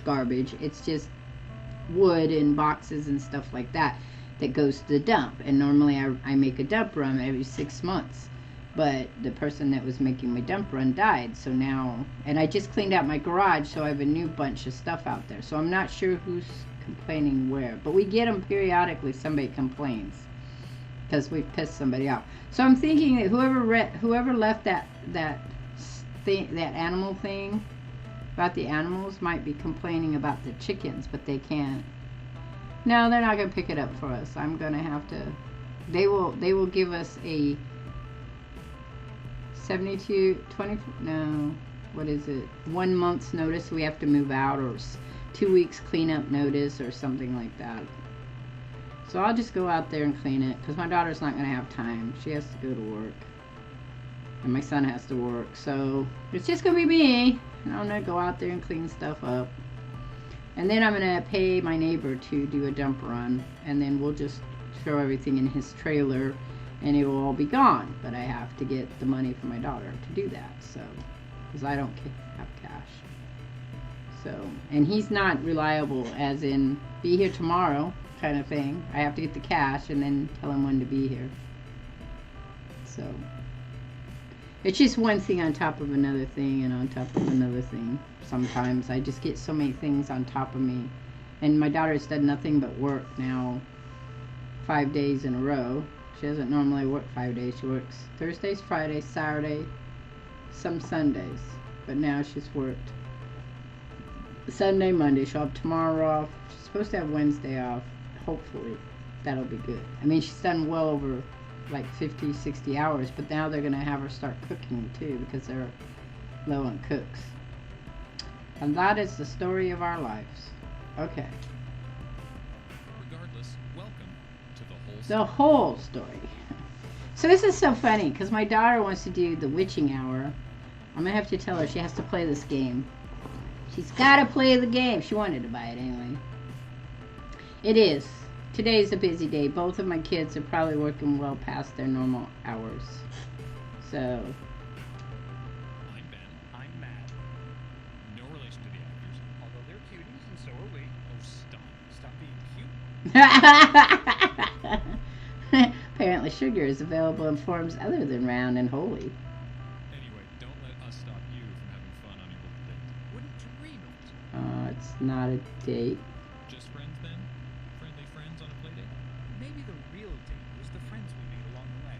I'd say the real friends were the friends we made along the way. What if the way was also the real friends who were the real friends we made along the way? Okay, now you're just being silly. And how? Anyway, next order, please. Okay, that was silly. The pair waves the next customers in as I return to Percy's table with our orders on a nicely decorated wooden tray. Ha! I'd have warned you, but honestly, Ben and Matt are the best experience without spoilers. They invited me to their wedding, you know. I was new in town back then, but, well, they're kind-hearted to say the least. Percy opens the Douglas Adams books they gave him with his biscuits, but only pursues it lightly out of politeness to the book lenders. Soon we devour our foods. It's probably not a very nourishing lunch, all told, but the sweet treat does wonders for my mood. Except Percy definitely picks up on something being a little off. Penny for your thoughts? It's complicated. Penny for my thoughts, then. No need to share yours if you're in no mood. Alright, okay. Seriously, why Mr. Moopy Magic Maze? Why not? because there are easier higher scores out there to knock over. I looked it up on Twin Galaxies last night. That score stood for 30 years. And that's the challenge, isn't it? But I suppose it's not entirely the challenge that appeals to me. It's, well, how to put this? It's personal. If you don't want to talk about it. I suppose I teased it enough. We may not know each other well enough to be besties, yes, but it's a tale worth telling. Put simply, Moby is... It was my little sister's favourite game. Dear little star.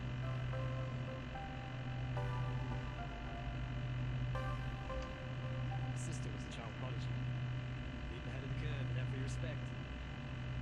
Sharpest mind. Cleverest wit. The warmest heart. And mazes. Oh, how she loved mazes.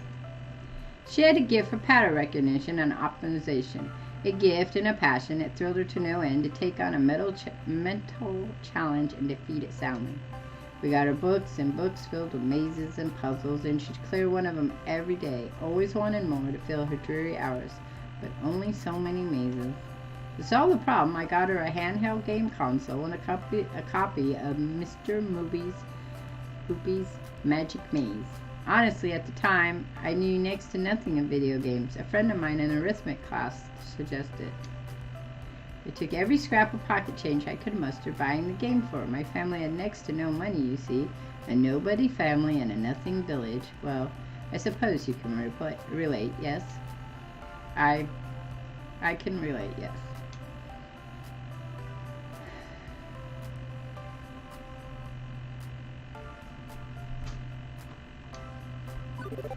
We started out with money, I guess, but that didn't last long. Eventually, things like video games were just out of reach. My parents loved me and tried so hard, but, well, the family curse kept getting in the way, downsizing pink slips bad luck again and again. And yet, here you are, doing what you love, despite it not quite alleviating all hardships.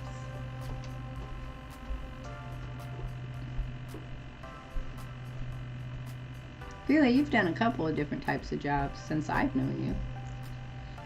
I made my choice. It's going to be fine. Everything is fine. As you say. So, the game helped feed my sister's need for greater and greater challenges. That's the key to Mr. Milpy. You see, it generates pseudo-random mazes. Pseudo, as opposed to, well, it's early 1980s technology. Depending on your path through the maze, you can precede the randomness. It's part of the challenge, playing the game of the game. And Stella could play the game of the game like no other, better than I could even. She no doubt would have eaten a high score by now, her name up in lights as the champion to unseat a 30-year legacy. And that's why I'm a manic for Mr. Maltby. I wanted him to continue, but nope, that's it. That's it. I think I understand, though.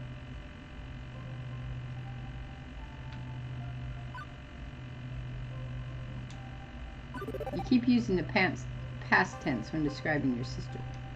I'm sorry for your loss, Percy. I'm sure she was every bit as bright and clever and warm as you described. I wish I could have met her. Thank you, Charlotte. Her loss is, it certainly left a hole in the world. When she passed a few years ago, all her potential, all her brilliance gone. Percy sighs deeply, letting the memory wash over him and pass. If not for the heart condition, despite everything I tried, everything I did, in the end, it was simply too much. Now, Mr. Moopy is my connection to Stella. She dreamed of beating it. The little handheld version she had wasn't quite the equal of the original. So, one day, I'm going to take down the score.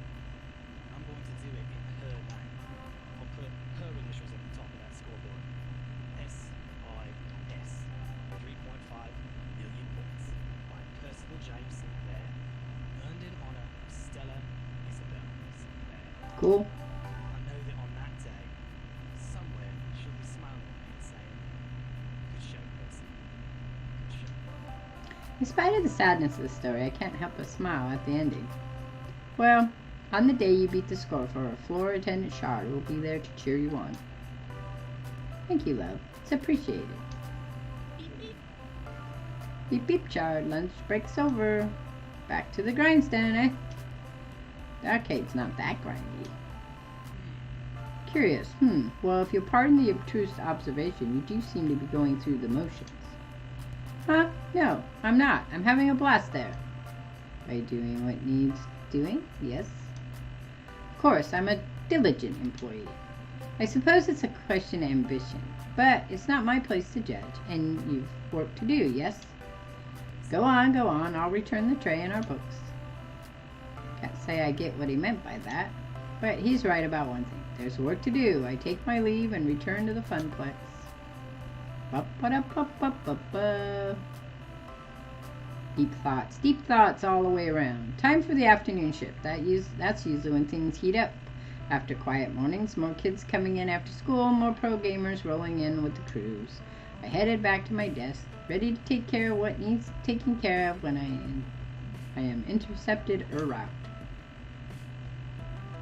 Shard, Ashley, you're both back. Good. I was hoping to catch you before we left. What's up? Hamza's up. Okay. He is, huh? Okay. Ashley, I'll bring the van around shortly. Shard, you'll be flying solo today. Hey, what's happening exactly? Who's Hamza? Hamza is a game finder and an auctioneer, and gives next to no notice when a new block of games will be going under the gravel, so we need to move. Ashley, Naomi, Francine, and I will be going to his auction for the rest of the afternoon while you run Funplex. My first instinct is to nod and go along with it. Gav is the law around these parts. Percy's words are still dangling away in my mind. Doing what needs doing is great and all, but maybe I need to step up a bit more. Plus, the idea of being trapped here in here during our heaviest hours with no support is hardly appealing.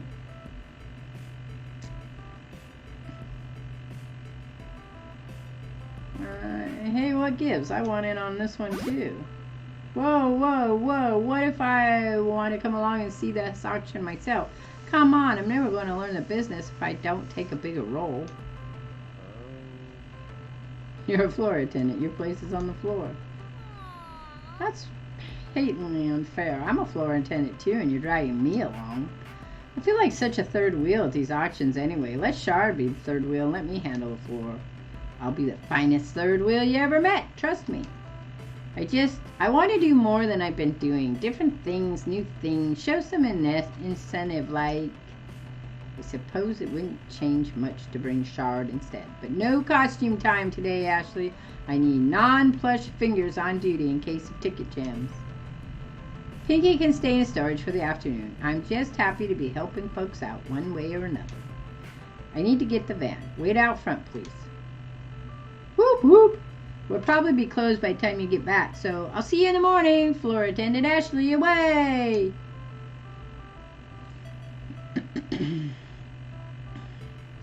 Leaving me waiting outside with my two traveling companions. Not much time to chat, however, as Gavin pulls his van and the rental trailer around. Oh my, how exciting. I rarely go on adventures these days. It's just a quick trip, madam. Any trip is an adventure if you make it one, shall we? That is true. The four of us pile in and it's off to the highway. Rolling, rolling, rolling. Keep those puppies moving, ride. Gavin, consulting a driving man on his phone, leads us out of the city via a series of weird turns and back roads. Trust me, this will save time in the long run. Where's Hamza set up this time? On site at some abandoned estate just outside town. It's about to be torn down, but they found a trove of arcade games in the basement. So exciting! I love arcade raids. Arcade auctions. Raids. Auctions. You guys got an arcade to English dictionary I could borrow? Francine, without looking up from her knitting, answers. A raid is when a bunch of collectors get together, rescue games before they can be junked by their original owner. Auction is when someone sells off their arcade games one at a time to a crowd of active bidders. So, which is this, a raid or an auction? It's both, dearie. Hamza, that sweet boy, buys up private collections before they can be thrown away. He rescues them from that terrible fate and then auctions off his finds. Sort of. Okay, now I am fuzzy on the sort of part. I'm the newbie here, remember? Well, okay, so Hamza obviously auctions off games for cash money, but he's a very whimsical kind of guy. Once I saw him trade a vintage Burger Time, I love that game, Burger Time, in exchange for someone's super secret chili recipe passed down through generations of the family. In other words, he's just on the edge of being a loon. This would be a lot simpler if it was just a raid. We pay up front, we declare what games we want, and cart them away. Instead, he ambushes us with these improv auctions and makes us come down there to entertain his whims. It's sweet. He wants to make sure the games go to good homes, to people who really want them, even if they can't pay. And really, we should be honored. We got an invitation. He's trying to cut out the big franchise arcade like Deco's Palace and help us little guys. Help the little guys like us. Burger Time, yes! They've never made that in a console game. That would be so cool. Like a remastered of Burger Time. One of my favorite games. I even played it on, I want to say Game Boy. I think it was on Game Boy. Or maybe it was on one of the first Nintendo. I don't remember. Could have been Sega though. But I remember playing it at home too. But I could never find it after that. It's inefficient and relies entirely on keeping Hamza's good side. Huh?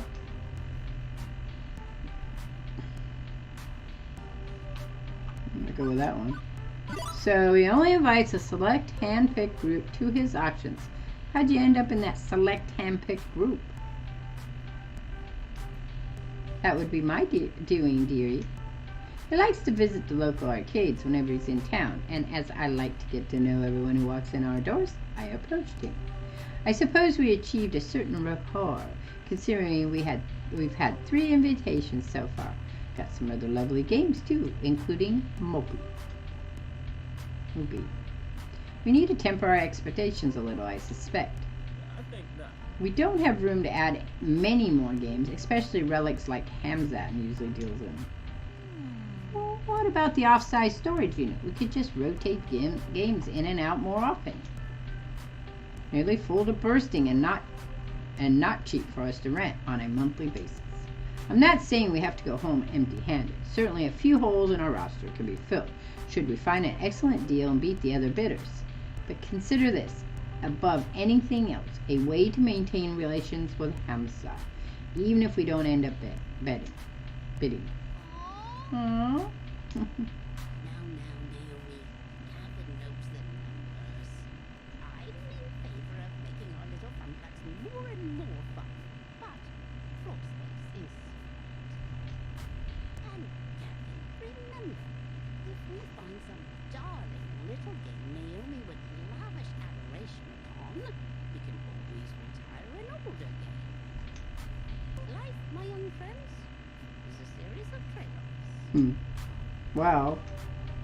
Isn't it better to, not just settle and compromise all the time?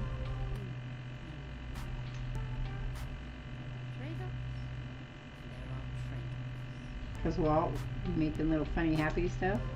It wasn't on the Switch. I didn't see Burger Time on the Switch. Because believe me, if Burger Time was on the Switch, I would have it. And then I would stream it. Because it's such a cute little game as you run across making hamburgers. Squish, squish, squish, squish, squish.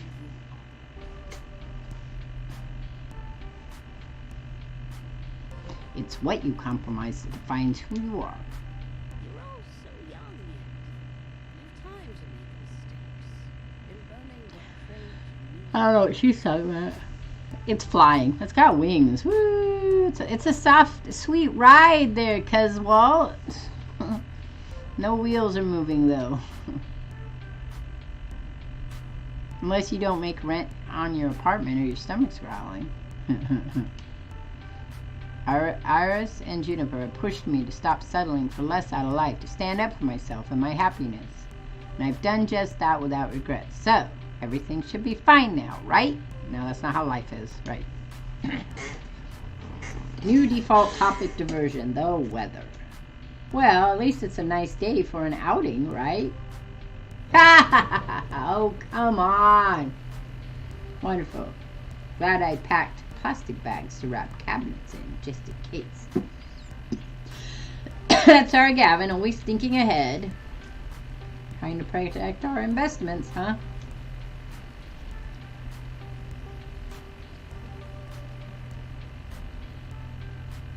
For the deco, maybe I didn't play it at home then. I just feel like I had played it. There's some updates on this game that you've seen? This thing? Or this game or Burger Time?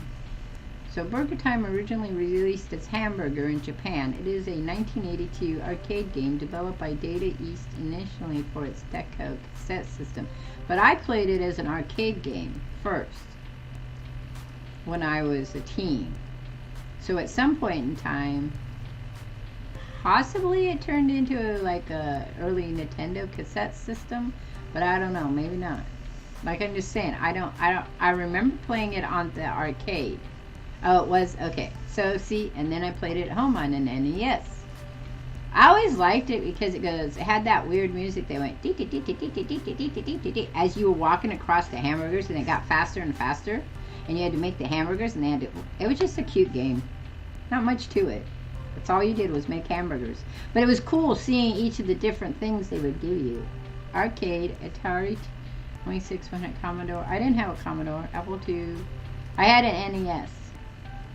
That was what I had.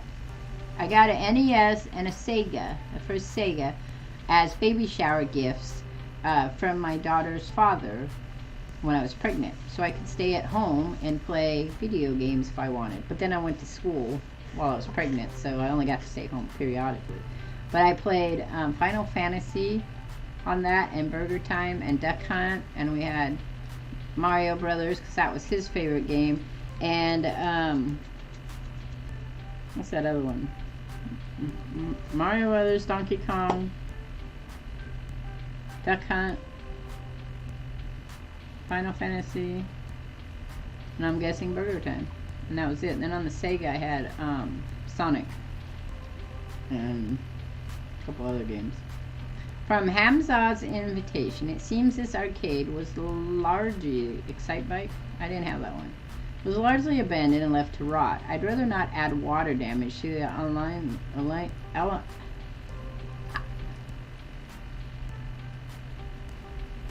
ailments the games are already suffering. I didn't have Excitebike. I think I had one of the Tomb Raiders, but I can't be positive. It's so sad when we come across a wonderful game that's just ruined beyond repair. Most collectors show their collections a lot of love, but others just don't care. You'll find old games in barns and exposed to the elements and falling apart. Meteoroid? I didn't have that one. I suppose this is one thing we can easily agree on. It's important to take care of your games. I did have quite a few Sega games. I just don't remember them off the top of my head.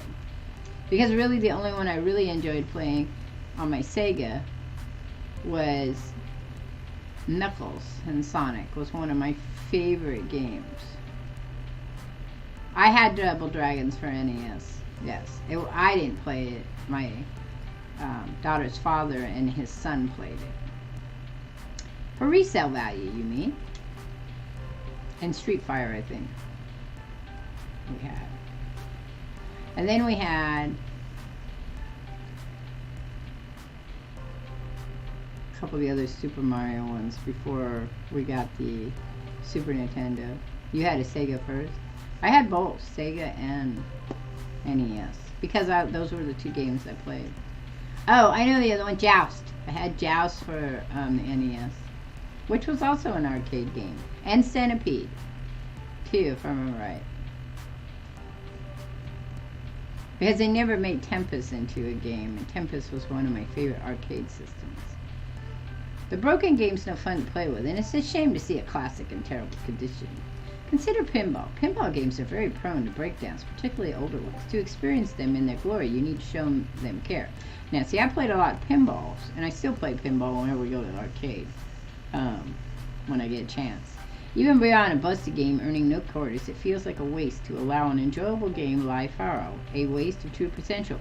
Because in Eugene, they have, I think it's called Level Up, and that is a bar, pub style bar, and it's got old arcade games to it. So you can play the original Mario Brothers in the arcade, you can play Donkey Kong in the arcade. They have some old ones, but they do not have Burger Time. They do have Centipede though, which is, like I said, one of my favorite games to play. Now in the newer game, the one in the mall, Power something, which has a lot of Japanese stuff and everything. Altered Beast. No, I don't think I played that one. Sega was like I said, most of Sega was the Sonic. I had Sonic 1, I had Sonic 2, and I had Sonic and Knuckles. And Sonic and Knuckles I had beat twice. Which then I bought them, and then we bought later down the road we bought the one where you can make the little babies. My daughter loved that one, so we got it for her on the computer, but she hasn't played it yet. Okay, even beyond a busted game earning no quarters, it feels like a waste to allow an enjoyable game to lay fallow, a waste of true potential. Huh, good point. Glad to see these two getting along better, even if Naomi kept preemptively attacking him along the way there. With the rain pounding down on the van roof, conversation gets a bit difficult. Gradually, everybody resumes fiddling about with their phones, knitting, or driving, leaving me to wonder, exactly where is this auction and or raid happening anyway? We've been driving for some time, leaving the city far behind. What would a massive trove of arcade games be doing this far out in the sticks? Maybe it's some closed down roller rink or an old bowling alley, or maybe it's a creepy old house that's likely haunted by exactly 194 ghosts. That's an odd number.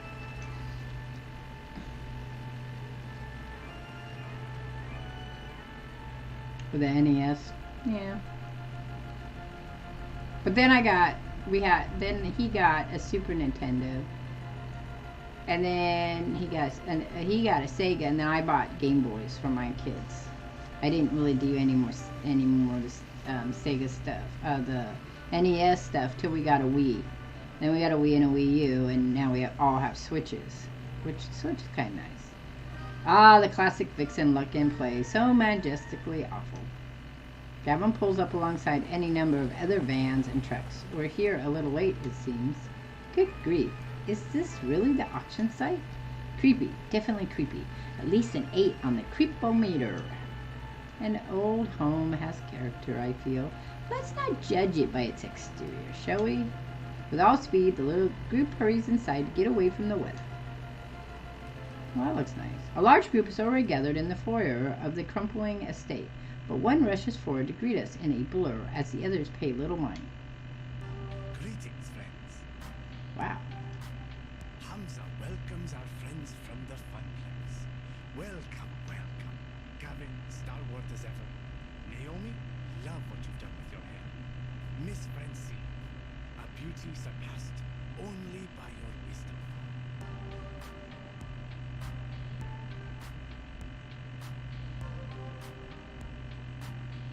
I like the Switch alright. I can hook it up to my TV set if I want, so that's kind of cool. Oh, fresh. And a new player, it seems.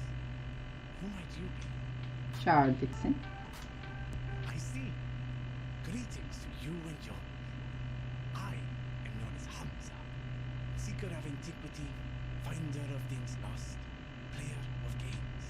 And welcome to, well, not my home, but a place where Hamza shall provide hospitality regardless. Oh, dumping it. Secret and Chris, 19. We're gonna go that way. Thank you for your gracious invitation. Thank you for your invitation, Mr. Hamza. I understand you only invite a selective few. The Funplex is proud to accept your summoning. Now you sound like me. Indeed, I am very careful who I allow to my events. These machines deserve owners who will respect and appreciate them. Hamza will accept nothing less. Alas, I am not at a moment to enjoy your fine company, Shard Vixen. Perhaps later, but for now, it is time. Clapping twice for attention, Hamza rallies the small crowd in the room and to begin the proceedings. Friends, companions, longtime allies of the noble art of the arcade. Welcome to Donnawood. The story begins nearly 30 years ago when the legendary pop musician Donna Michaels, singer of such hits as Thrilling and Mama Don't Mope, did a stately pleasure dome decreed. Here the recluse idol crafted a private amusement park, a petting zoo, and an arcade. Alas, she could only enjoy this paradise for a short 10 years before her tragic death. Needless to say, the estate has fallen on hard times ever since, and this year it shall be torn down to make way for condominiums. But not before we have our say. Friends, those games that Donna Michaels cherished still lurk one floor below, ready to be rescued from such a terrible fate. F-14 Tomcat. No, I didn't play that either.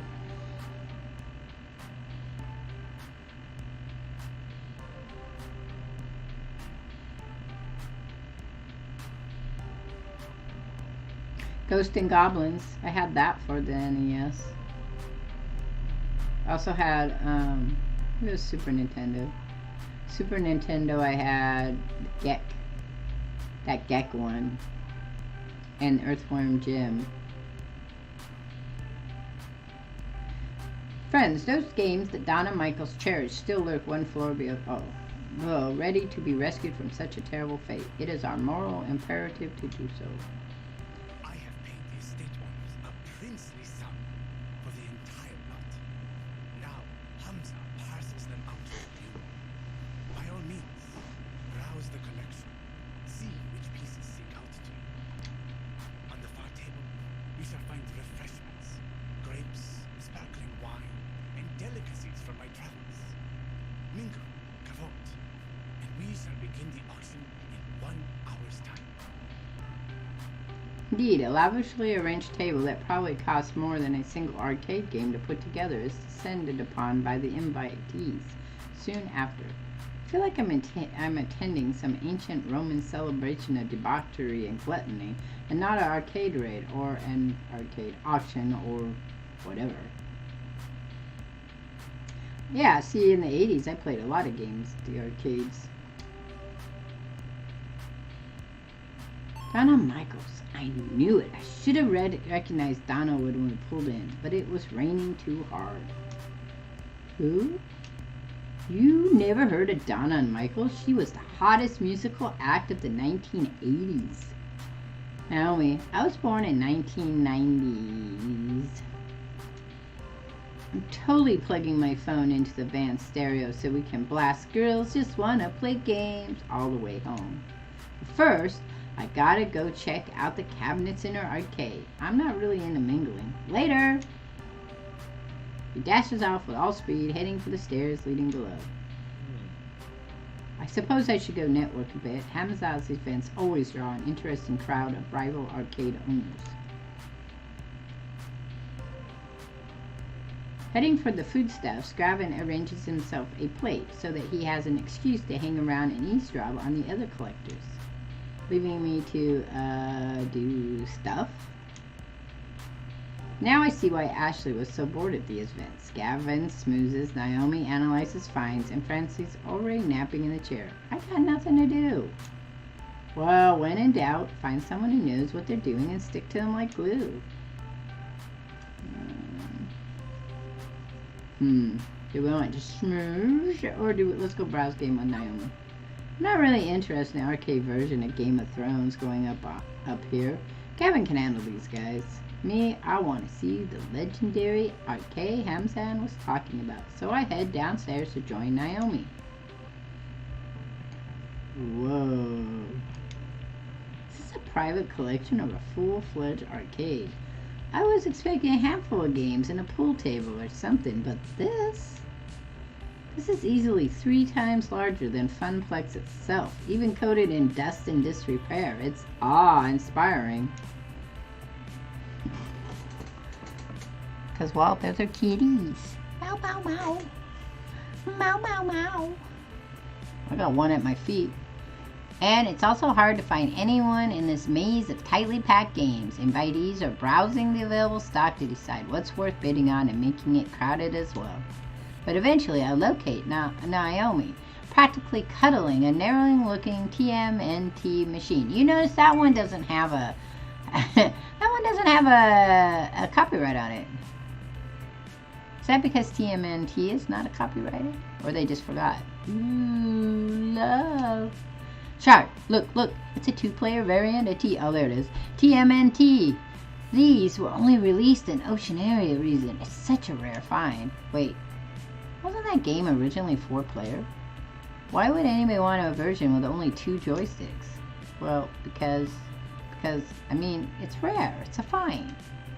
And less fun? Not the point. Anyway, it's hard to find one of these 2-player or 4-player. I'd love to have it for the arcade. I'd love to have that and this one, and if only I could take all of them home with me. I mean, some will have water damage, others likely have busted CRT controls. They all need work, but I recall the game she's working on when I first met her. Extensive repairs needed just to make it playable. So, not only would you have to bid and win the game, but you have hours of work and plenty of spare parts to purchase ahead of you. I know! Isn't it great? Okay, is there a nice way to say this?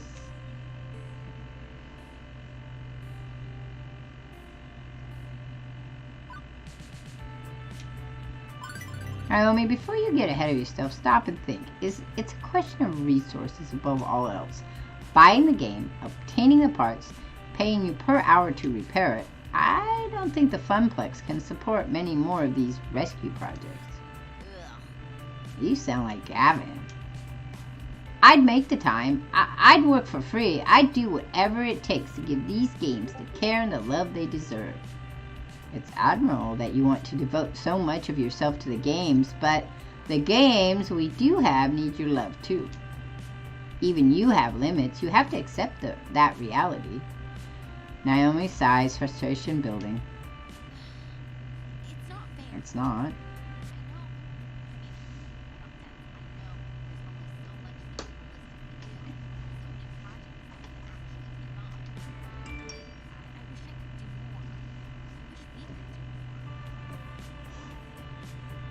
So, just in case you guys want to know, Richard Huntington is live on Twitch with No Man's Sky. If you guys are interested in watching him, he's over also on YouTube. If you want to go by and say hi and tell him I said hi, that would be awesome. I can't, so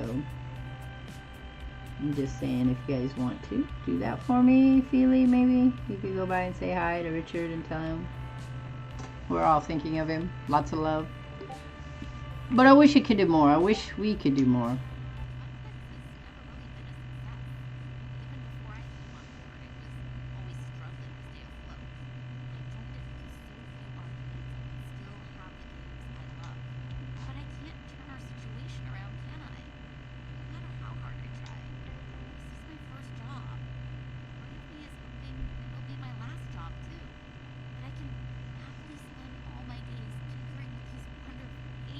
Well, if they were smart, they'd buy them all, let her fix them up, and then turn around and sell them. But somehow I feel that no one's thinking that far ahead.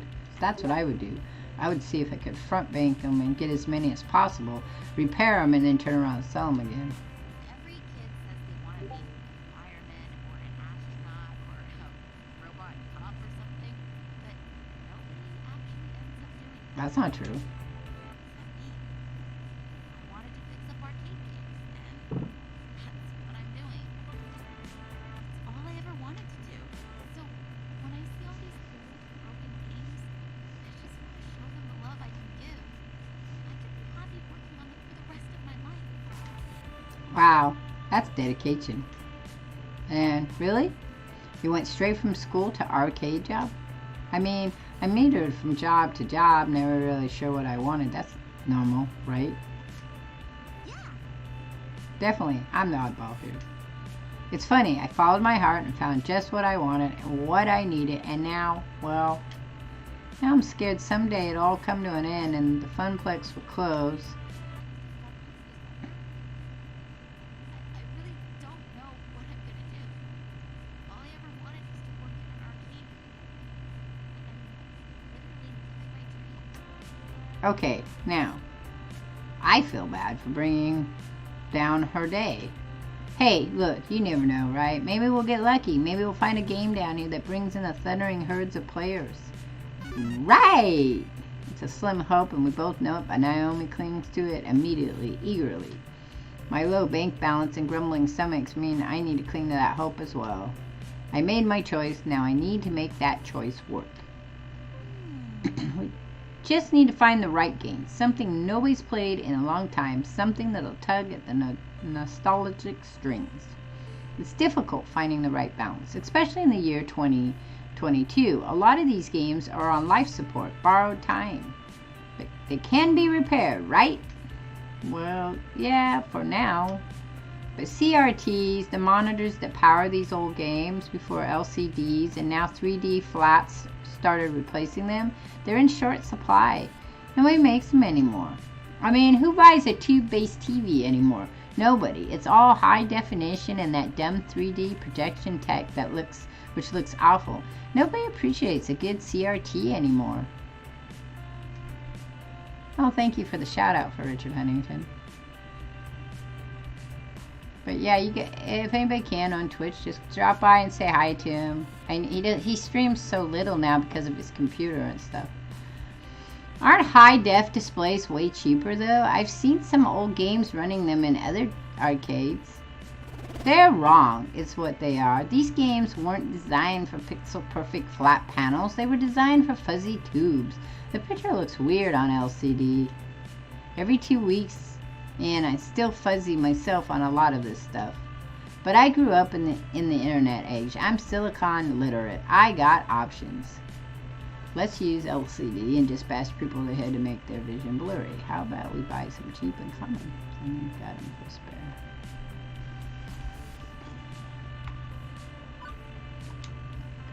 So it's a problem having spare parts on hand long term. Short of building our own factory for cranking out TV tubes is a temporary fix. Buy some cheap common games and use them as organ donors. And ruin a classic? Cheap and common, Naomi. Not some rare find, but one that's already readily available. We can even keep the cabinets itself so it can be restored later if need be.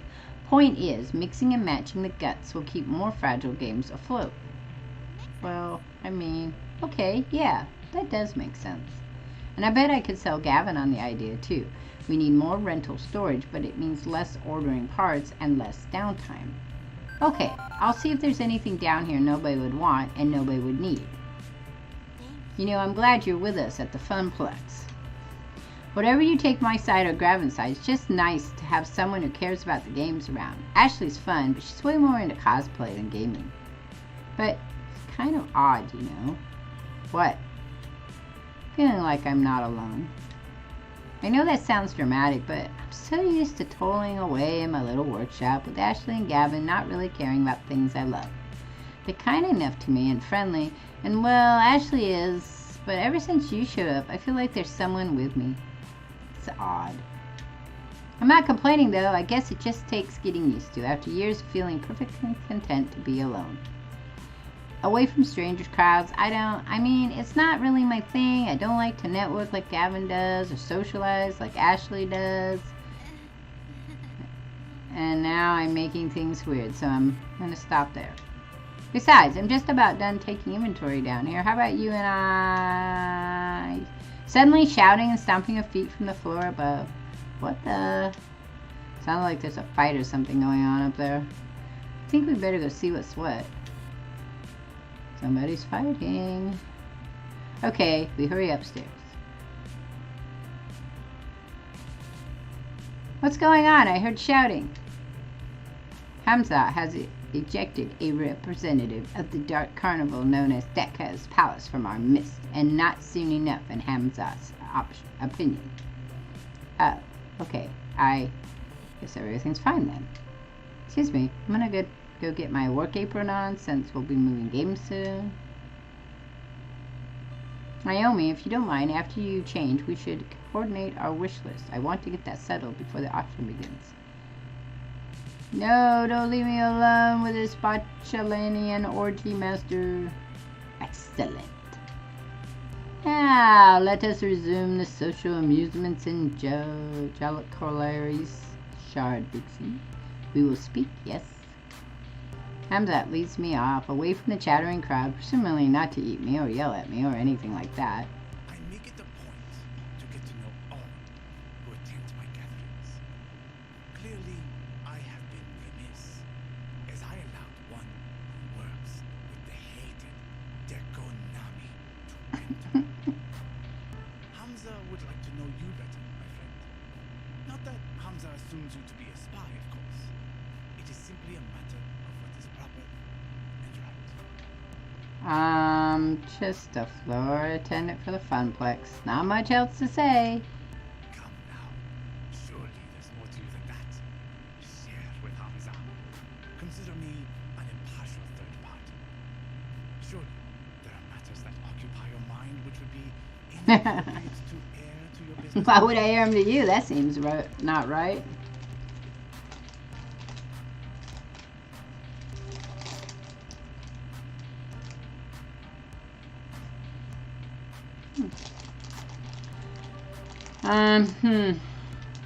Okay, this guy clearly on a fishing expedition for dirt. Considering the High Court of Aracde Royally, I'm supping with.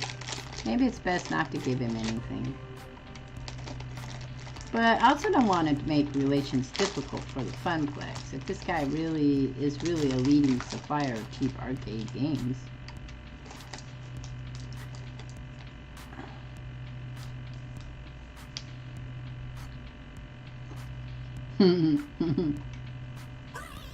Between you and me, I'm the child of a prince, ruler of an ancient exotic kingdom, and I'm in hiding from an international conspiracy of assassins.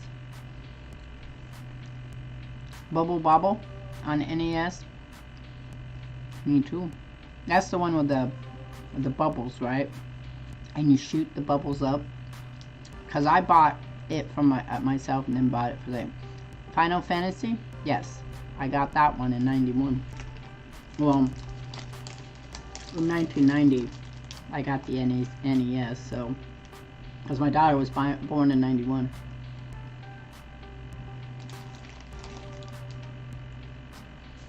Bubble Bobble, right? That's the little happy bubbles that you shoot things out. It's one of my favorite games. I got that right. Hubert, too. There's another game. Used to play that one. Had it for the PlayStation too. I was blessed with a birthmark in the shape of a Q-Bert, making me the chosen gamer of gamers.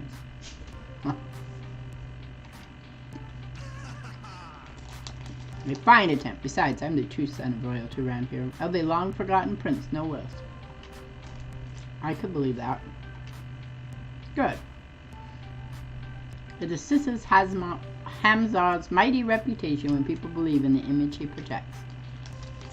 I meant to obfuscating my origins somewhat, but there are some facts I allow to circulate. What is obfuscating? I don't think I know that word. Hamza began as a mere urban explorer and hunter of rare I objects. played in the arcades For a too. wealthy buyer into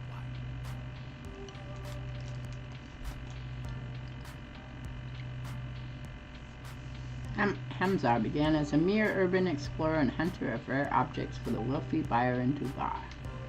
You see, many debts pursued me, and in return for assistance in paying them, I stopped the arcade of his dreams. In time, my patron released me entirely from the woes of That's debt. cool. They were difficult years, productive years to be certain, and throughout them, Hamza learned how to use the mystique of being Hamza to better achieve his goals.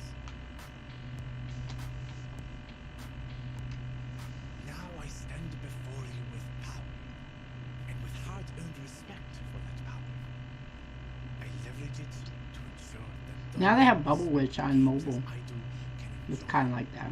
even if they lack a core.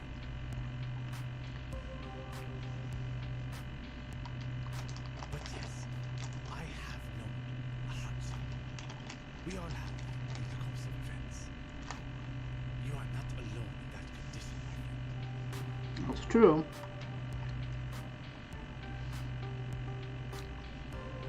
Okay, so how do I get out of that condition? Do I need to indebt myself to a wealthy prince or something too? No, no. You will need the will to dream and the will to work. The will to make the trade-offs that will bring you closer to your ambitions. Kind of have to know your ambitions first, though.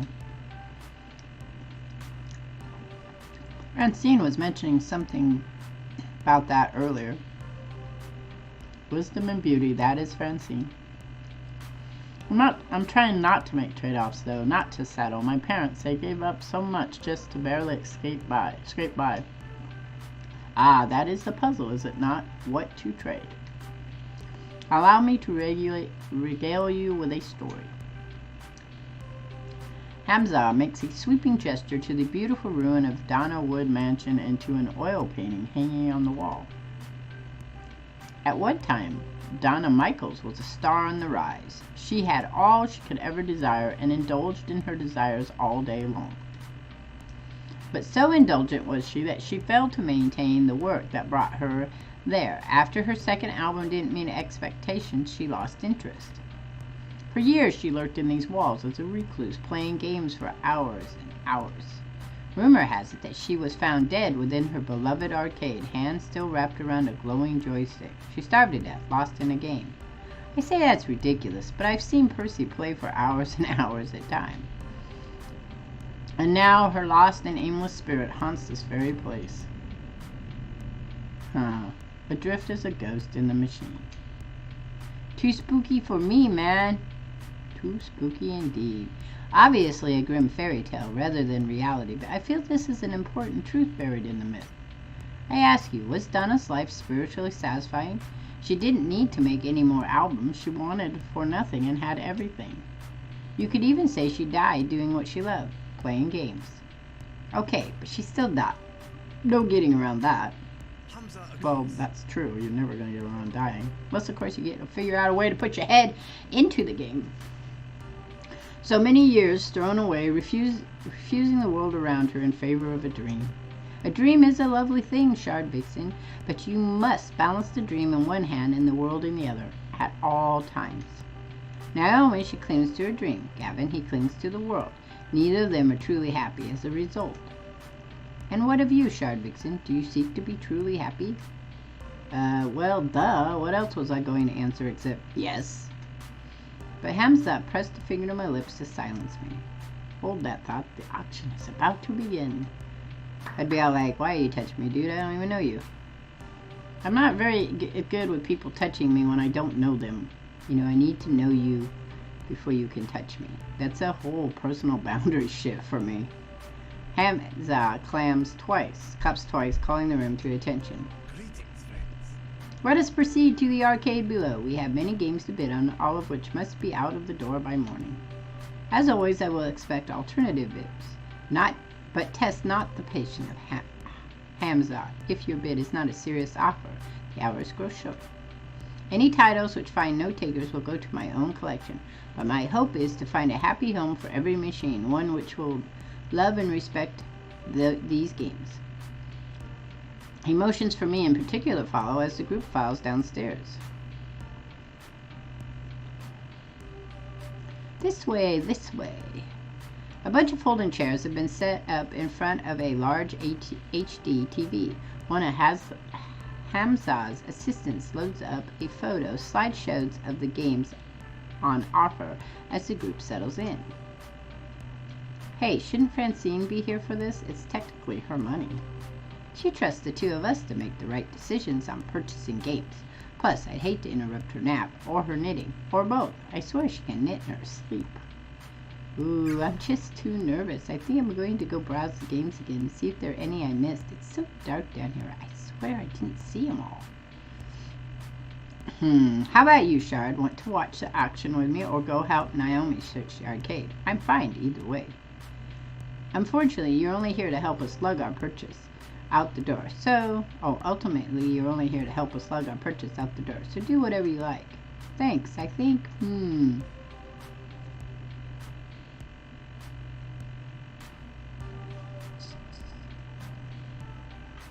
think I'm gonna do Gavin.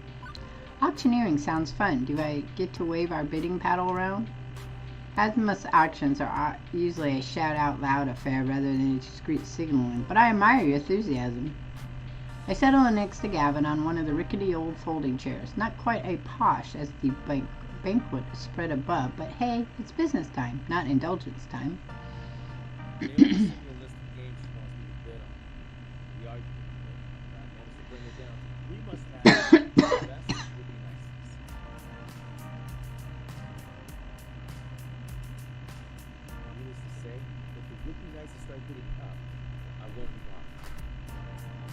Do we have a storage space for the would-be nice? What about the cash? Like I said, only if they don't get driven through the roof. Then maybe keep an open mind, right? Don't forget to see the forest for the trees while looking at the bigger picture or something. Right. That's what seems like. I know.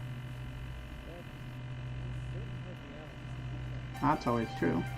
It has begun.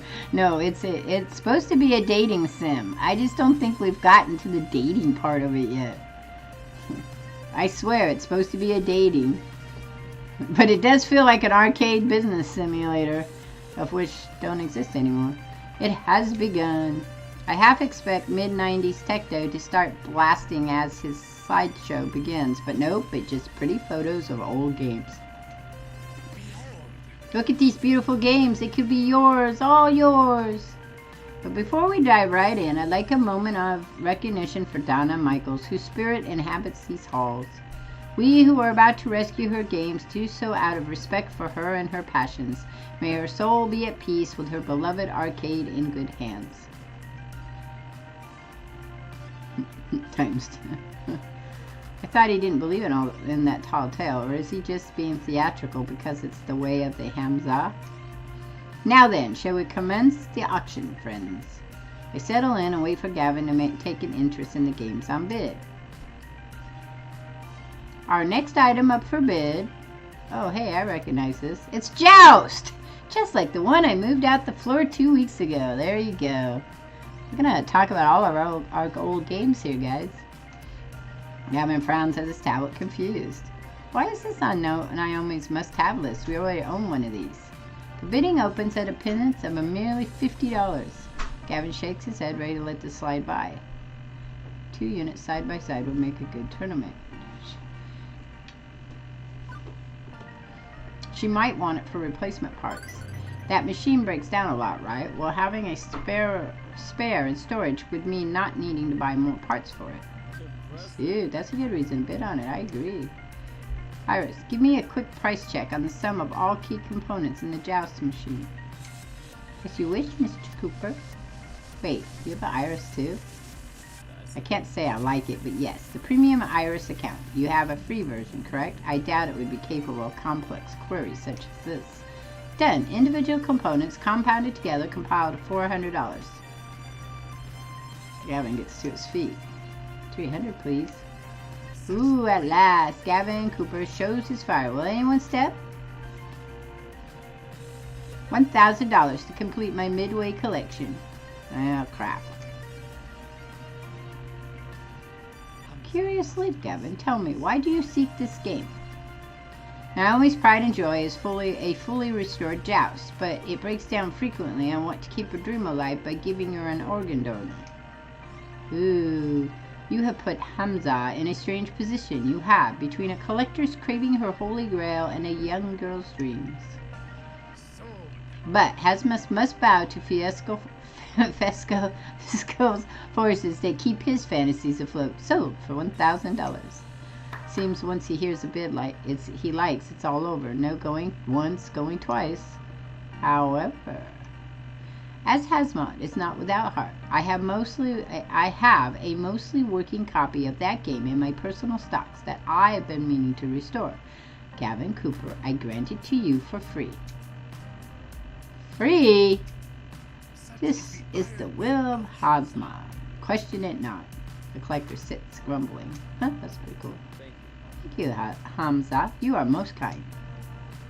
I am most capricious. I know the word.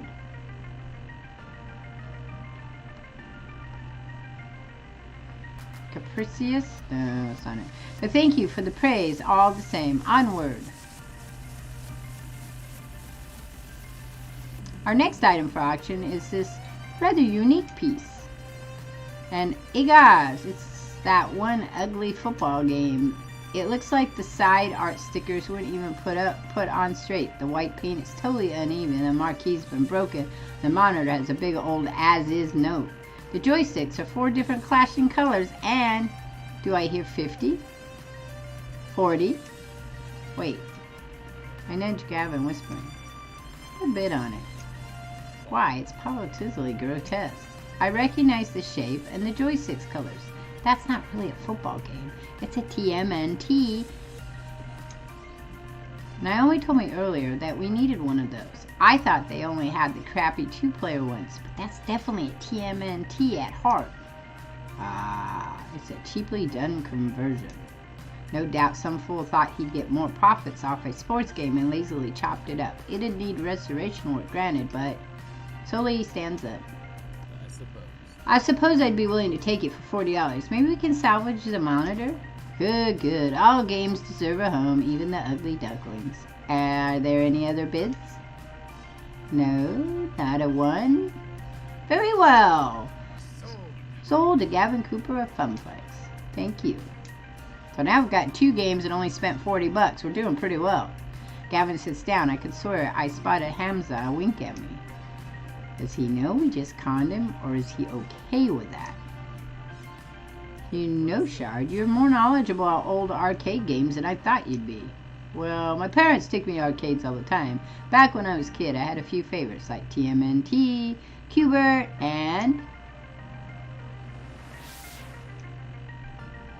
and those were good times, better times.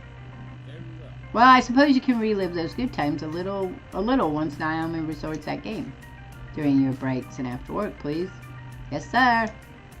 I realize that my demeanor is one of serious, but it's not like I'm anti-fun. I enjoy a pinball game or 2 for that matter. I thought that was more for the challenge, though. Order to chaos, developing mastery over the game, and so on. Which is fun for me. Fun is a highly variable concept from person to person. For example, undoubtedly, Naomi is going to have considerable fun restoring that TMNT back to its former glory, precisely because it's so mutilated. The Funplex provides fun in any form the visitor requires. That's my endgame, the goal I reach for. The tricky part I found is balancing conflict and fun, ensuring as many dreams are realized as possible despite reality being rather harsh about it all. We'll need to watch our budget today if we're going to optimize that fun. Do you understand? I guess being optimal is fun for you. I suppose it is at that. Next, a rare find indeed. What would surely be the jewel of any collector's treasure trove, provided they are discerning collectors who appreciate such splendors. The next game is a black and white driving game from 1970s. I give you Death Race! Inspired by the movie of the same name and decorated with skulls, it sparks controversy nationwide. That relic is seriously on Naomi's must-have list? Absolutely not. It's not only is it an ancient artifact by a bygone era, I'd rather not have angry parents mad that little Timmy ran people over in a video game. They're gremlins, not humans. Very, very blurry little white blobs of gremlins. Doesn't matter, won't earn, and earning is critical for a small arcade such as ours. So that's part of the history of Port Naomi. They're barely bid. Don't we have enough money?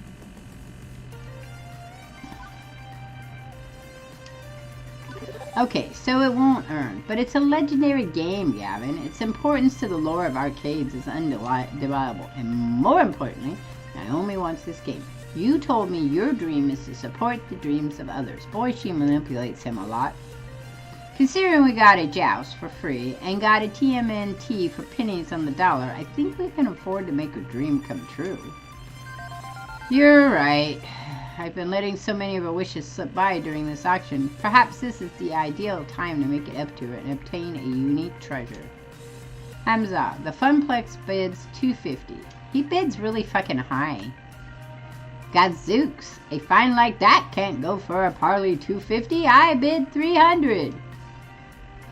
$400. Consarn it. $500.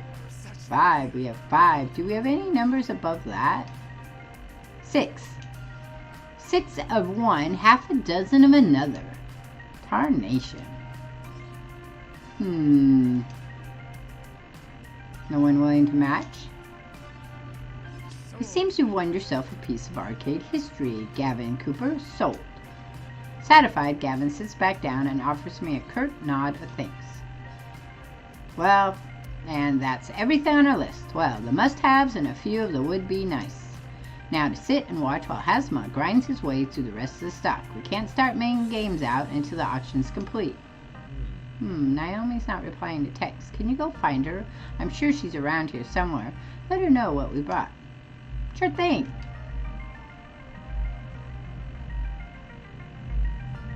Pinballs are fun, though. If they're fun pinballs. I mean, there's some that aren't that great. Leaving the excitable auction master and his compatriots behind, I started wandering through the maze-like arcade of Donald Wood's private collection. Naomi! Naomi, where the heck are you? Dark and quiet back here. Where could Naomi be? It's not like it's an infinite place of games. There's only so many places she could hide. And as I walk by the game, the screens light up. I freeze in my tracks as my hand accidentally brushes past the glowing joystick. It seems familiar, like something from a story I heard once. Hamza's tall tale. He said Donna and Michael supposedly died while playing one of these games, a game with a glowing joystick. I should walk away. I should go. I have official Funplex duties. I have been very good about not gaming when I should be working. Someone already inserted a quarter. The game is ready to play. One game can't hurt, right? Just one game. I want to play the game. Play the game, play the game, play the game. I don't have any other fucking choice. We're playing the game. My hands wrap around the stick as my eyes drink in the color light swirling on the screens. So it's a haunted arcade game? Play the game, play the game. Play the game forever. Holy list, 1980s. Sensation. Game start. This isn't real. Can't be real. I'm in there. That's me. Just a game. It's just a game I have to play forever. None of this is real. Level 1, the heartbeat. Round start.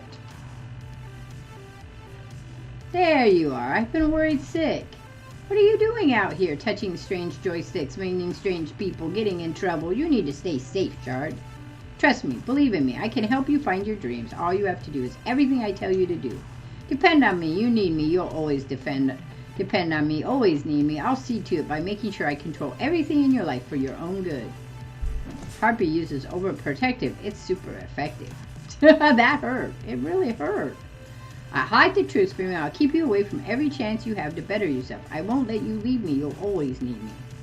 That's not real. It's not real. Harpy uses yonder. It's super terrifying. Ow, Juniper, stop it, please. You agree I was right to hide the job opportunity in my office from you. I was right. Everything is fine. You'll never doubt me again, right?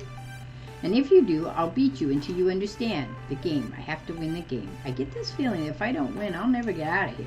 Something's wrong. I know Juniper is not a control freak. This isn't like her. Current health, 100%. Action? Summon a cleric. Refuse to believe. Attack the heartbeat.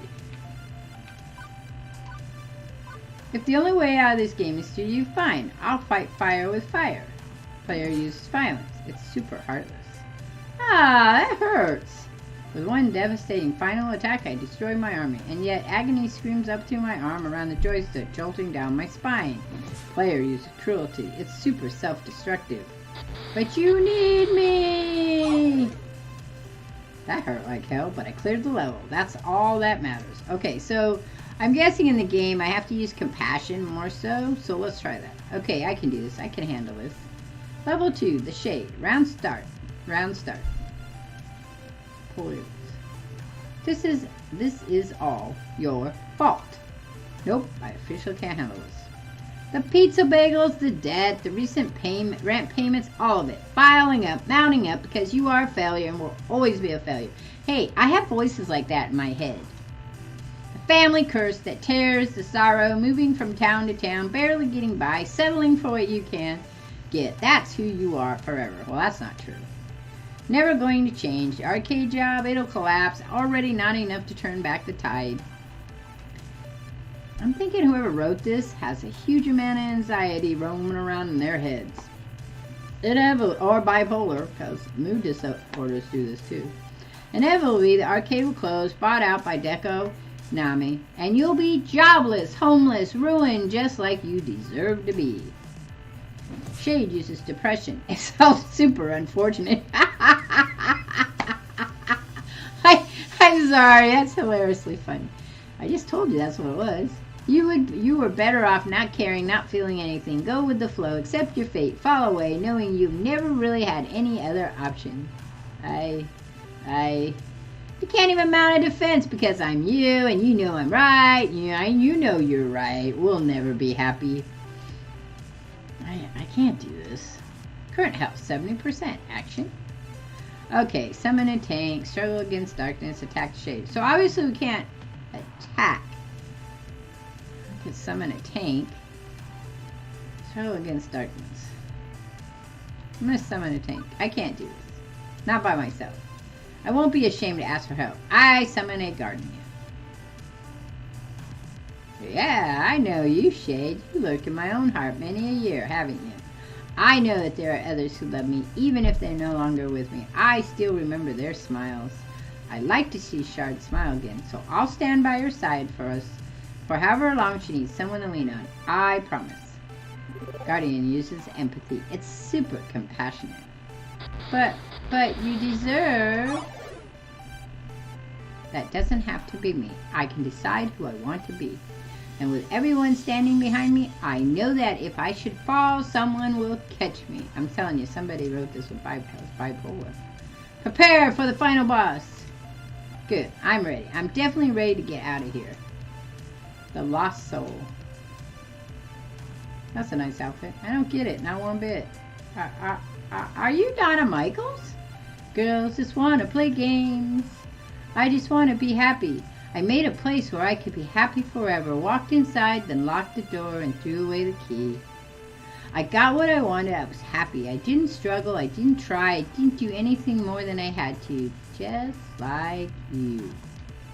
Like me, I'm not a billionaire pop princess. Neither was I. Nobody liked my second album. It wasn't meant to be a star, so I gave up. I was okay taking the money and running. You could do the same. Maintain. Eat the pizza bagels. Do everything that's asked of you. Let Juniper continue to float the rent. You're in a good place. You could stay here. You could let go. Play games forever. Be happy. No ambition. No hope. No need. You'll be fine. You'll be safe. Go with the flow. Go with the flow.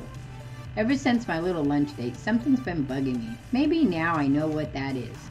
Why did I ask to replace Ashley on the strip? I didn't have to. They didn't ask me to. Why did I do it?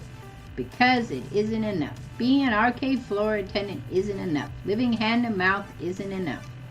Good. Quit your job. Quit and become like me. Lose yourself in games. Oh, I'm not quitting. That's not what I meant at all. I want to fight. Current health, 70%. Action? No, I'm not fighting her. That's not what I meant either. If I can make the arcade thrive, I'll thrive. I will turn the Funplex into a palace of fun. My friends have supported me, I'll support them. I have no real ambition before, but I'm ready to step. Is there... It has to be more than this, right? Right? I don't know which one.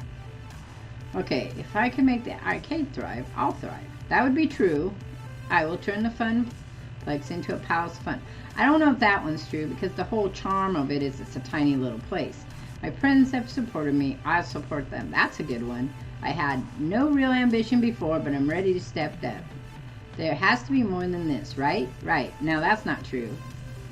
I mean, it doesn't. That right there is the common problem in all depression, is that fill your hole in the soul concept. That's the idea that somehow there's always something better around the next corner.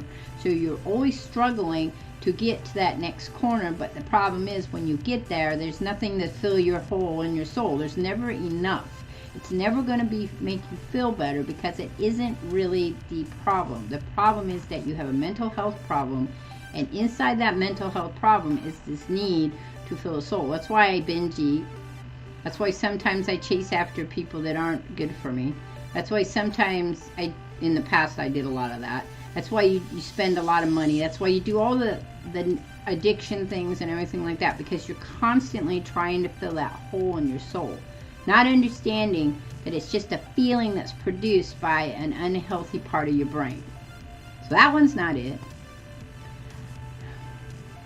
I'm going to go with my friends are supporting me, and I'll support them. So many wonderful people call the Funplex home. They've welcomed me in, they made me one of them, and now it's my turn.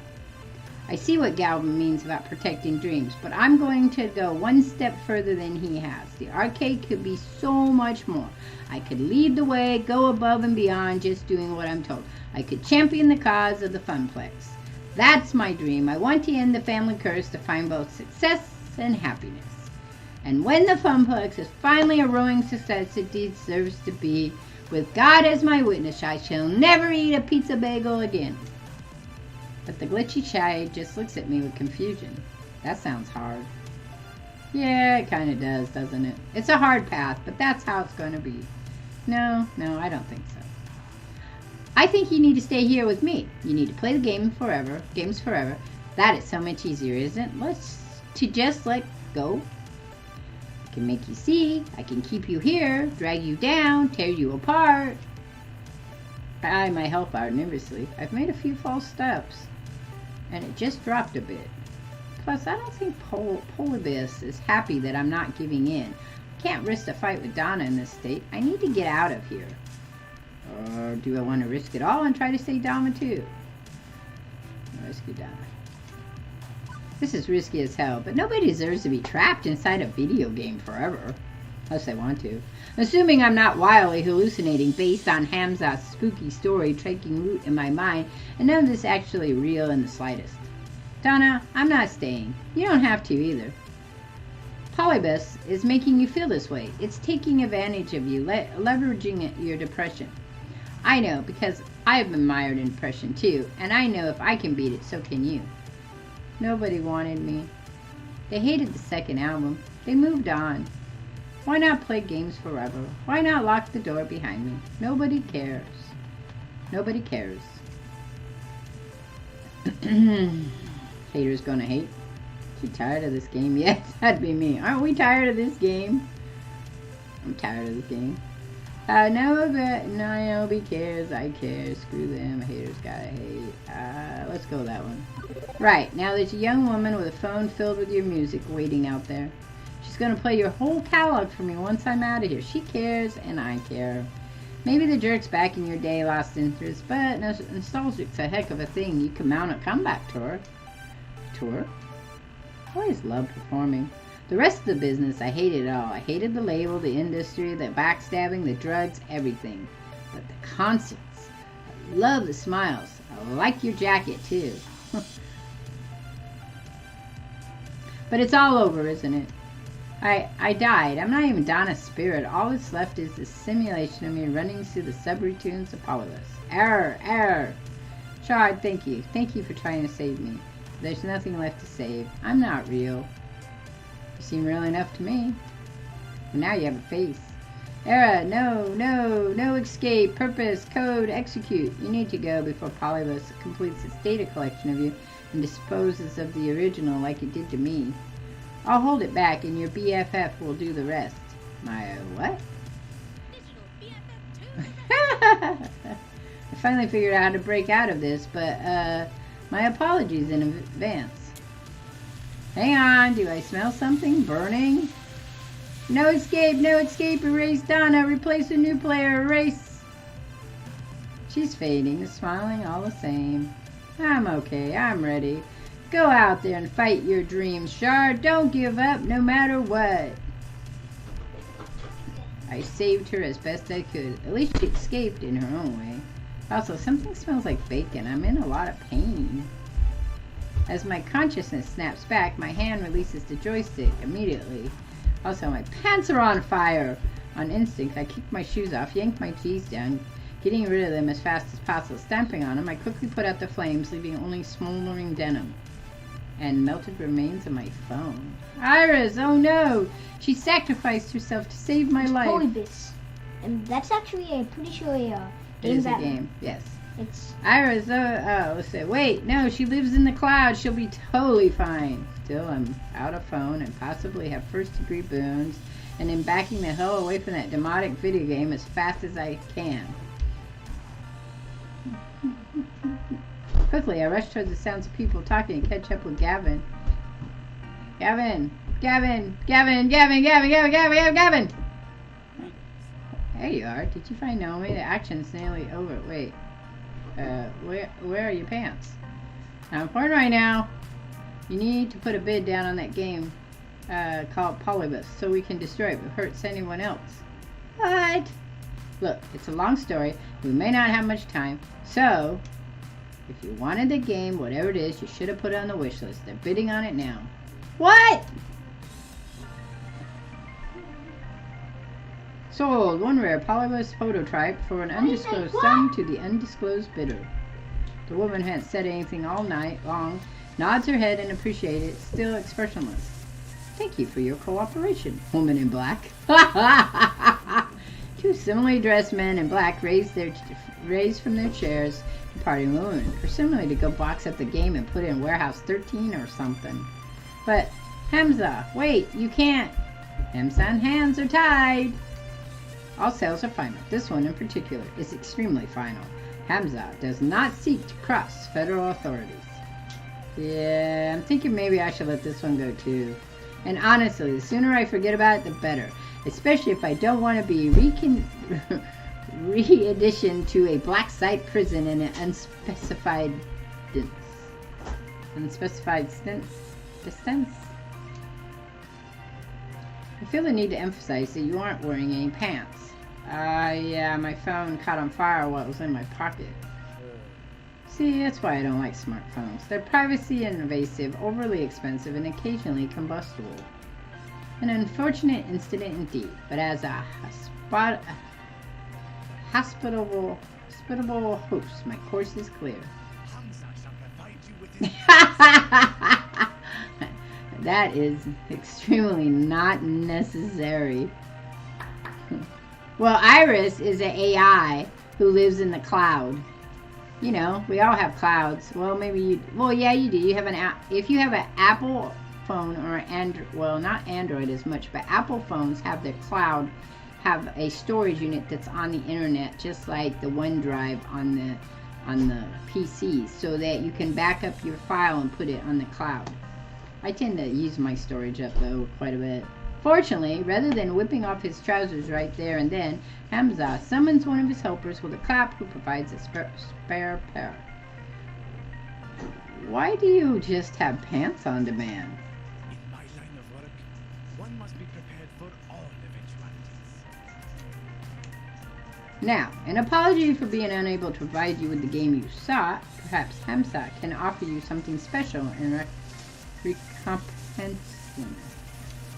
My friends, the final 3 games for the auction, all rare, all special, and all highly sought after by collectors and operators alike. What? As long as singing me things. No.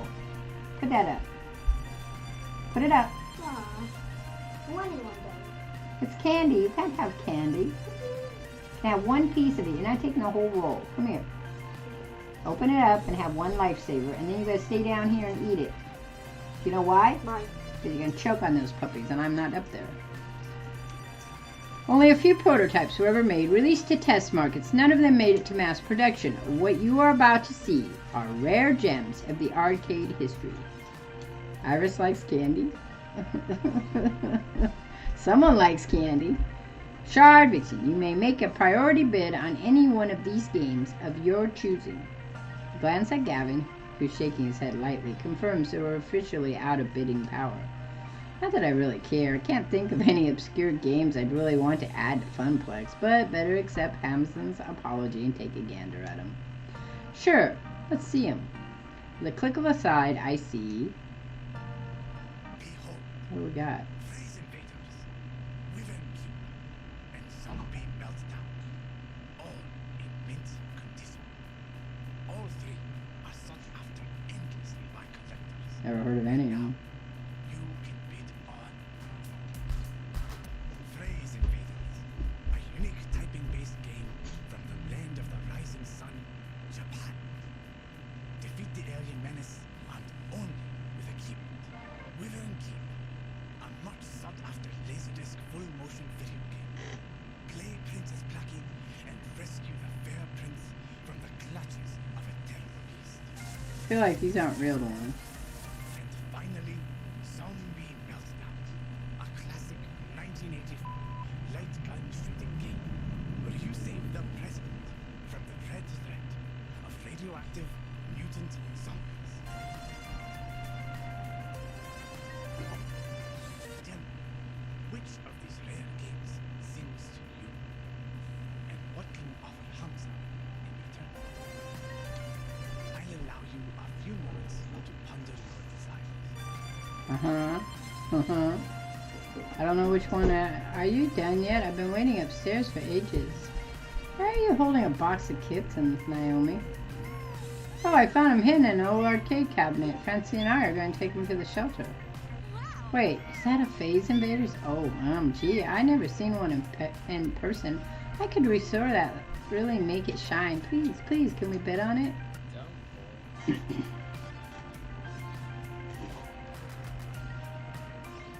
Even if we had the money, a quirky old Japanese game with weird controls won't earn a single token.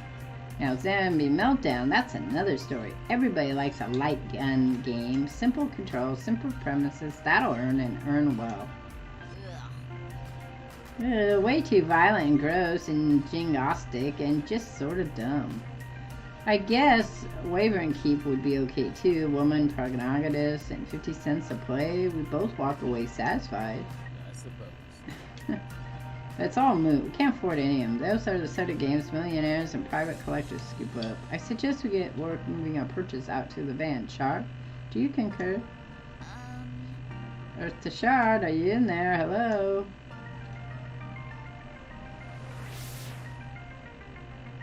I remember. Before my family fell on hard times, before the curse kicked in, every summer we'd go to the beach and there was this arcade with this one game I fell completely in love with. A game no one had ever heard before. And yes, I remember now. Hamza, I've come to bargain. Ooh, I see fire in your eyes, Shard Vixen. Most impressive. Speak your desires for all to hear. The game I remember so fondly was... Just because it's going to make more sense in a long time. The narrator, the music, the way the cartoon played out in front of me, amazing, like nothing I've seen before. I traded tips with other kids at the arcade, trying to master the sequence of moves to win the game, and eventually, I beat the Wyvern. I rescued the prince, the first kid in the arcade to do so. My parents were so proud of me. Those were good years, good memories before the sorrows drowned them out. I wish to make a bid for the Wyvern Keep.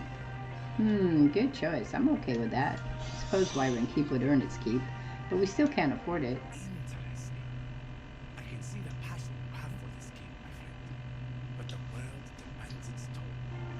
I'll give you a whole bunch of pizza bagels. What will you bid to obtain the game of your dreams, I wonder? Consider this the What was your trade to realize your Pizza bagels. That's what I say. Get rid of them pizza bagels. Show Hamza what Yeah, you what if them have boy to give them offer, to friend. give them to him? Show him the value you hold within your spirit, and perhaps fortune will smile upon you this day rather than cursing your name. Alternate bids. I remember Gavin mentioning that Hamza would accept things other than money if they tickled his fancy. I have one shot at this. Can't half-ass it. He's an emotional guy and expects an emotional response. Psst. Shard, I'm over here now. Why is my phone calling out to you exactly? And that doesn't sound like my Iris. Now, seriously? Hamza, hold that thought. Gavin, can I borrow your phone for a second? Perhaps too confused to offer resistance, Gavin passes me his phone. I turn my back and begin a heated exchange of whispers. Thanks for saving me by burning my pants, but this is not a good time, Iris. It's important. My emotional tension detector routines indicate that in an intense identity situation, my programs wanted to fit it in and are, but you know the rest. Since you need a super convincing, you'll only be able to respond in the way that matches one of your top 2 identity traits, excluding basically. Fortunately, I've been tracking your personality all this time, so I can advise you on what responses will and won't work. Ready? Let's do it. Well, that certainly was a whole lot of words to tell me what I already knew, that I'd only be able to convince Hamza if I was true to myself. Let's do this. Warning, intense identity situation detected. Okay, now we've got a problem. Oh. I offer you an opportunity. I offer you my dream. What crap? I don't know. I offer you a joke, I offer you revenge. Yeah, neither one of those would work because they already said they wouldn't work. So it has to be one of the two. I offer you an opportunity. I offer you my dream. Opportunity. He likes both because he took the money for he took the $1,000 for the thing, but he also likes dreams. Dream. You say dream? Let's go with dream. I offer you my dream. Interesting. Continue. For years, I've been struggling with feeling that nothing will ever go right for me, that I need to content myself with whatever comes my way and endure it all. But before things went sour, this game was my beacon. I love this game with all my heart. And beyond nostalgic, it represents so much more. It represents my shot of getting that light back in my life, at taking it and making it into so much more. I want to recapture that magic and build something greater upon it. That's my dream. Will you help me realize that dream, Hamza? So I see. Very well, Shard Vixen. Hamza recognizes the fire within your spirit and he rewards you with this boon. You may have your game. Use the magic sword. Ah, Shard, that was so sweet of you. I'm just happy walking out the door with a free game.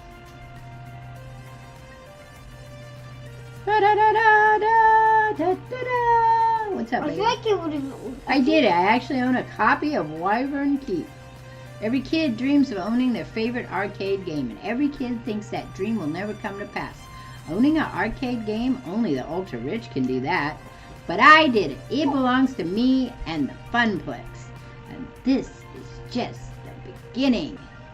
But for now, better focus on the present. With the auction wrapping up, the Funplex team works to move our purchases out to the van and attach the trailer. Fortunately, the rain stopped, making the labor a wee bit easier. Soon enough, we're back in the van and on the road to home. Yeah, good simulator, I guess so. We're going to learn all kinds of new things here, Cuzwalt. Hey, Gavin, here's your phone back. Appreciate it. Also, I made a decision. I'd like to do more for the arcade. You want to work more shifts? I have to balance that against Ashley's need. No, actually, I'd like a promotion. I want to be the arcade's event manager. I'll do everything I'm already doing, plus I want to organize some events that'll bring people in the doors. Tournaments, maybe, or grand unveiling of our new rare game, or both at the same time. Yeah, both. Let's make it a big relaunch of the Funplex. Who's that place back there? I want the Funplex to grow, and I want to do my part to help it grow. Oh wait, that's the person that kind of owns the place. My, our little Shard is growing up so fast as well. I'm in favor, Gavin, if you need my approval. First I'm certainly pleased you want to step up, start getting more involved. You showed far more promise than our old floor attendant did. But hosting an event is a risky undertaking. I'll take responsibility for it. It's my dream, after all. I like the idea. And Gavin, more players means more tokens and means more revenue and means more games. Maybe even expanding the Funplex or opening a second location. Let's not get too far ahead of ourselves. But I admit, I like the idea as well. Very well. Shard, if you can make the numbers in my spreadsheets less dire, you'll have earned this promotion. Mom, we have 2 strawberries. This is my left. chance. Yeah, one of them's yours. And Which the other one one's should I Yaya's. pick? I don't know. The chocolate one. The chocolate one? Well, then go put the other one up so Yaya gets it when he gets home. I'm done going with the flow. I'm done assuming the family curse will always keep me pulled down to the depths. New Shard, new Funplex, new dream. Oh, hey, I promised you some Donna Michaels, didn't I? Gavin, I'm pairing up with the audio now. Turn the music up. And as the van speeds into the night, a lost soul sings of games and fun, and everything is as it should be. Am I going to the Portland arcade soon? I think we're going in March. That's the plan. We're going to go in March. Juniper is waiting for me when I get home. She's worried I might be mad over what happened this morning. But how can I be after everything that happened today? I need to move forward, past missed opportunities, and toward the opportunities I'm making for myself. I also had another surprise for me. A brand new phone all wrapped in the shiny plastic packing. The strawberry bled to death. It does that when they're chocolate. After affectating it and reinstalling all my apps, I loaded up Iris and logged in on my account. She was right there waiting for me in the cloud. You really scared me back there. It was like you were in a trance. Despite the warm feelings over how the night ended, one thing is still eating me. Iris, what was Polybus exactly? It was actual factual technology that stimulated being alive, like you. True, I am very sophisticated and adorable simulation, am I not? I get the feeling there are things you aren't telling me. You're constantly invading my privacy. You're far more powerful than a free app should be. And apparently you can overload my phone battery and make it explode, which is worrying to say the least. But I did it for your own good, to save you. Juniper also thought she was acting for my own good when she didn't tell me about the job. Even if she was right, it's still wrong, and I accepted her apology. So where does that leave you and I? I'd like us to be more honest with each other. The voice in my phone lets out a digital sigh.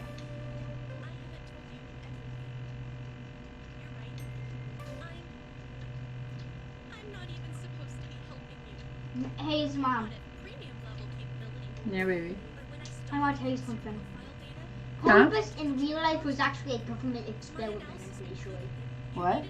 Polybus was a government experiment for soldiers. Oh, I didn't know that. So Boo Boy has informed me that Polybus was a game that was created to test soldiers, or create soldiers.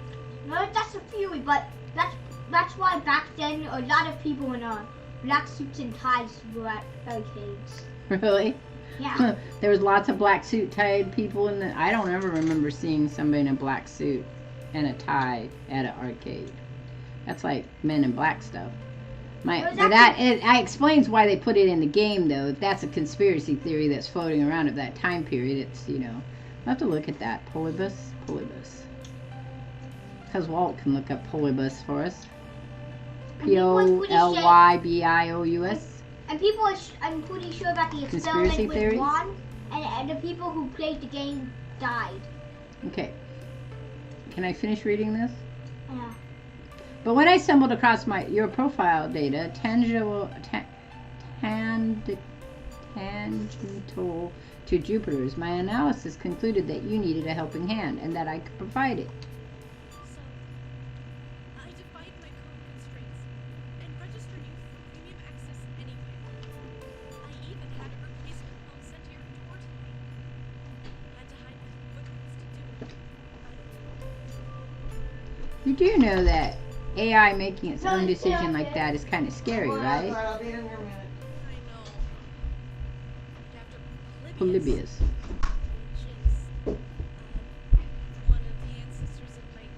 Joey, I'm not gonna go and see the I understand why you'd be scared. Give me a chance to prove that I just want to help. Alright. You've got a big arcade event coming up, right? I'm the digital assistant. I was literally made for this sort of thing. Together, we can make the Funplex soar. What do you say? Okay, Polybius is an urban legend concerning a fictitious 1981 arcade game. The legend describes the game as part of a government-run, crowdsourced psychological experiment based in Portland, Oregon. There's a lot of shit that comes out of Portland, Oregon, isn't there? Oregon must be full of really crazy people. California has some too. I mean, you got stuff done in Berkeley as well. Thank you, Caswell. And Polypass is a real game. No, he says it is a urban legend concerning a fictitious 1981 arcade game. So it's not a real game. So somebody started a rumor or a myth about it. It might have been based on another game, but... gameplay supposedly produced intense psychoactive and addictive effects in the player. These few public stage arcade machines were said to have been visited periodically by men in black for the purpose of data mining the machines and analyzing the effect. Allegedly, all of these Polybius arcade machines disappeared from the arcade market. Yeah, interesting. And my 8-year-old grandson knew about it. And I'm sure my son knew about it. I'll have to ask him when he gets home. My children surprise me all the time about things they know. That's why I said when we look it up and find out. But he watches a lot of YouTube, so that'll explain it. Okay, but only if we're totally honest with each other. Thank you for trusting me. Now, you need your rest, and I should get back to keeping a low profile. Sweet dreams, Shard. Okay, so I have to stand up for a little bit here. Risks and chances, daring to dream. Could have walked away from it all, taken the easy path like Donna did. But even with a questionable pocket AI and the heavy task ahead of me to make a tiny arcade into something grand, I was ready. It was time to take it to the next level.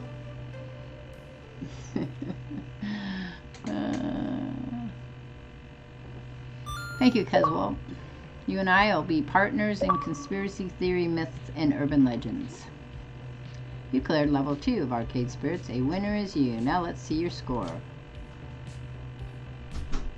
Huh. I'm moving up there on Percy. Gavin seems to have taken a shine to you. You've proved to be a gentle and sweet, compassionate soul. I'm still gentle. You also scored 8,950 points. Everybody likes points. They actually mean absolutely zip. Today's pizza fact is, of the 31,386 pizza places in the States, roughly 83% offer delivery, 91% offer takeout, and 51% offer dine-in service. Do you want it? Yes. Save game.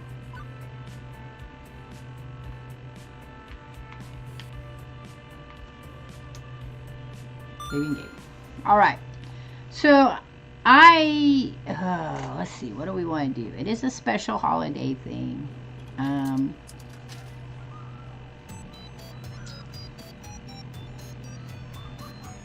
What I'm going to do is I'm going to stop this stream. I'm going to take about a 10-minute break. I'm going to walk around. And then we'll come back and we'll probably play another 2 hours. And then that'll be it for this game. Until the next time I decide to play this game, which will probably be in video form because it's harsh. Okay, so we're gonna call it quits here. I'm gonna take a pee break. I'm gonna see if my grandson wants something to eat, and then I'll be back. It won't be very long because I want to play a little bit more of it because it's a special Love Thyself Day. We'll do level 3 because they're about 2 hours each. And then we'll call it quits there. I'm going to tell you though, some of the funnest games I played are some of these weird little things like this. This one's a lot of talking, so you know. But I like my friend Pedro, so if you ever get a chance to play that game's pretty fun. The drinking one was fun too. The one where you go to hell. That was pretty cool, as you're a demon. But anyway, so thank you, Cuz Walt. Thank you, Feely. Long Roger was here earlier.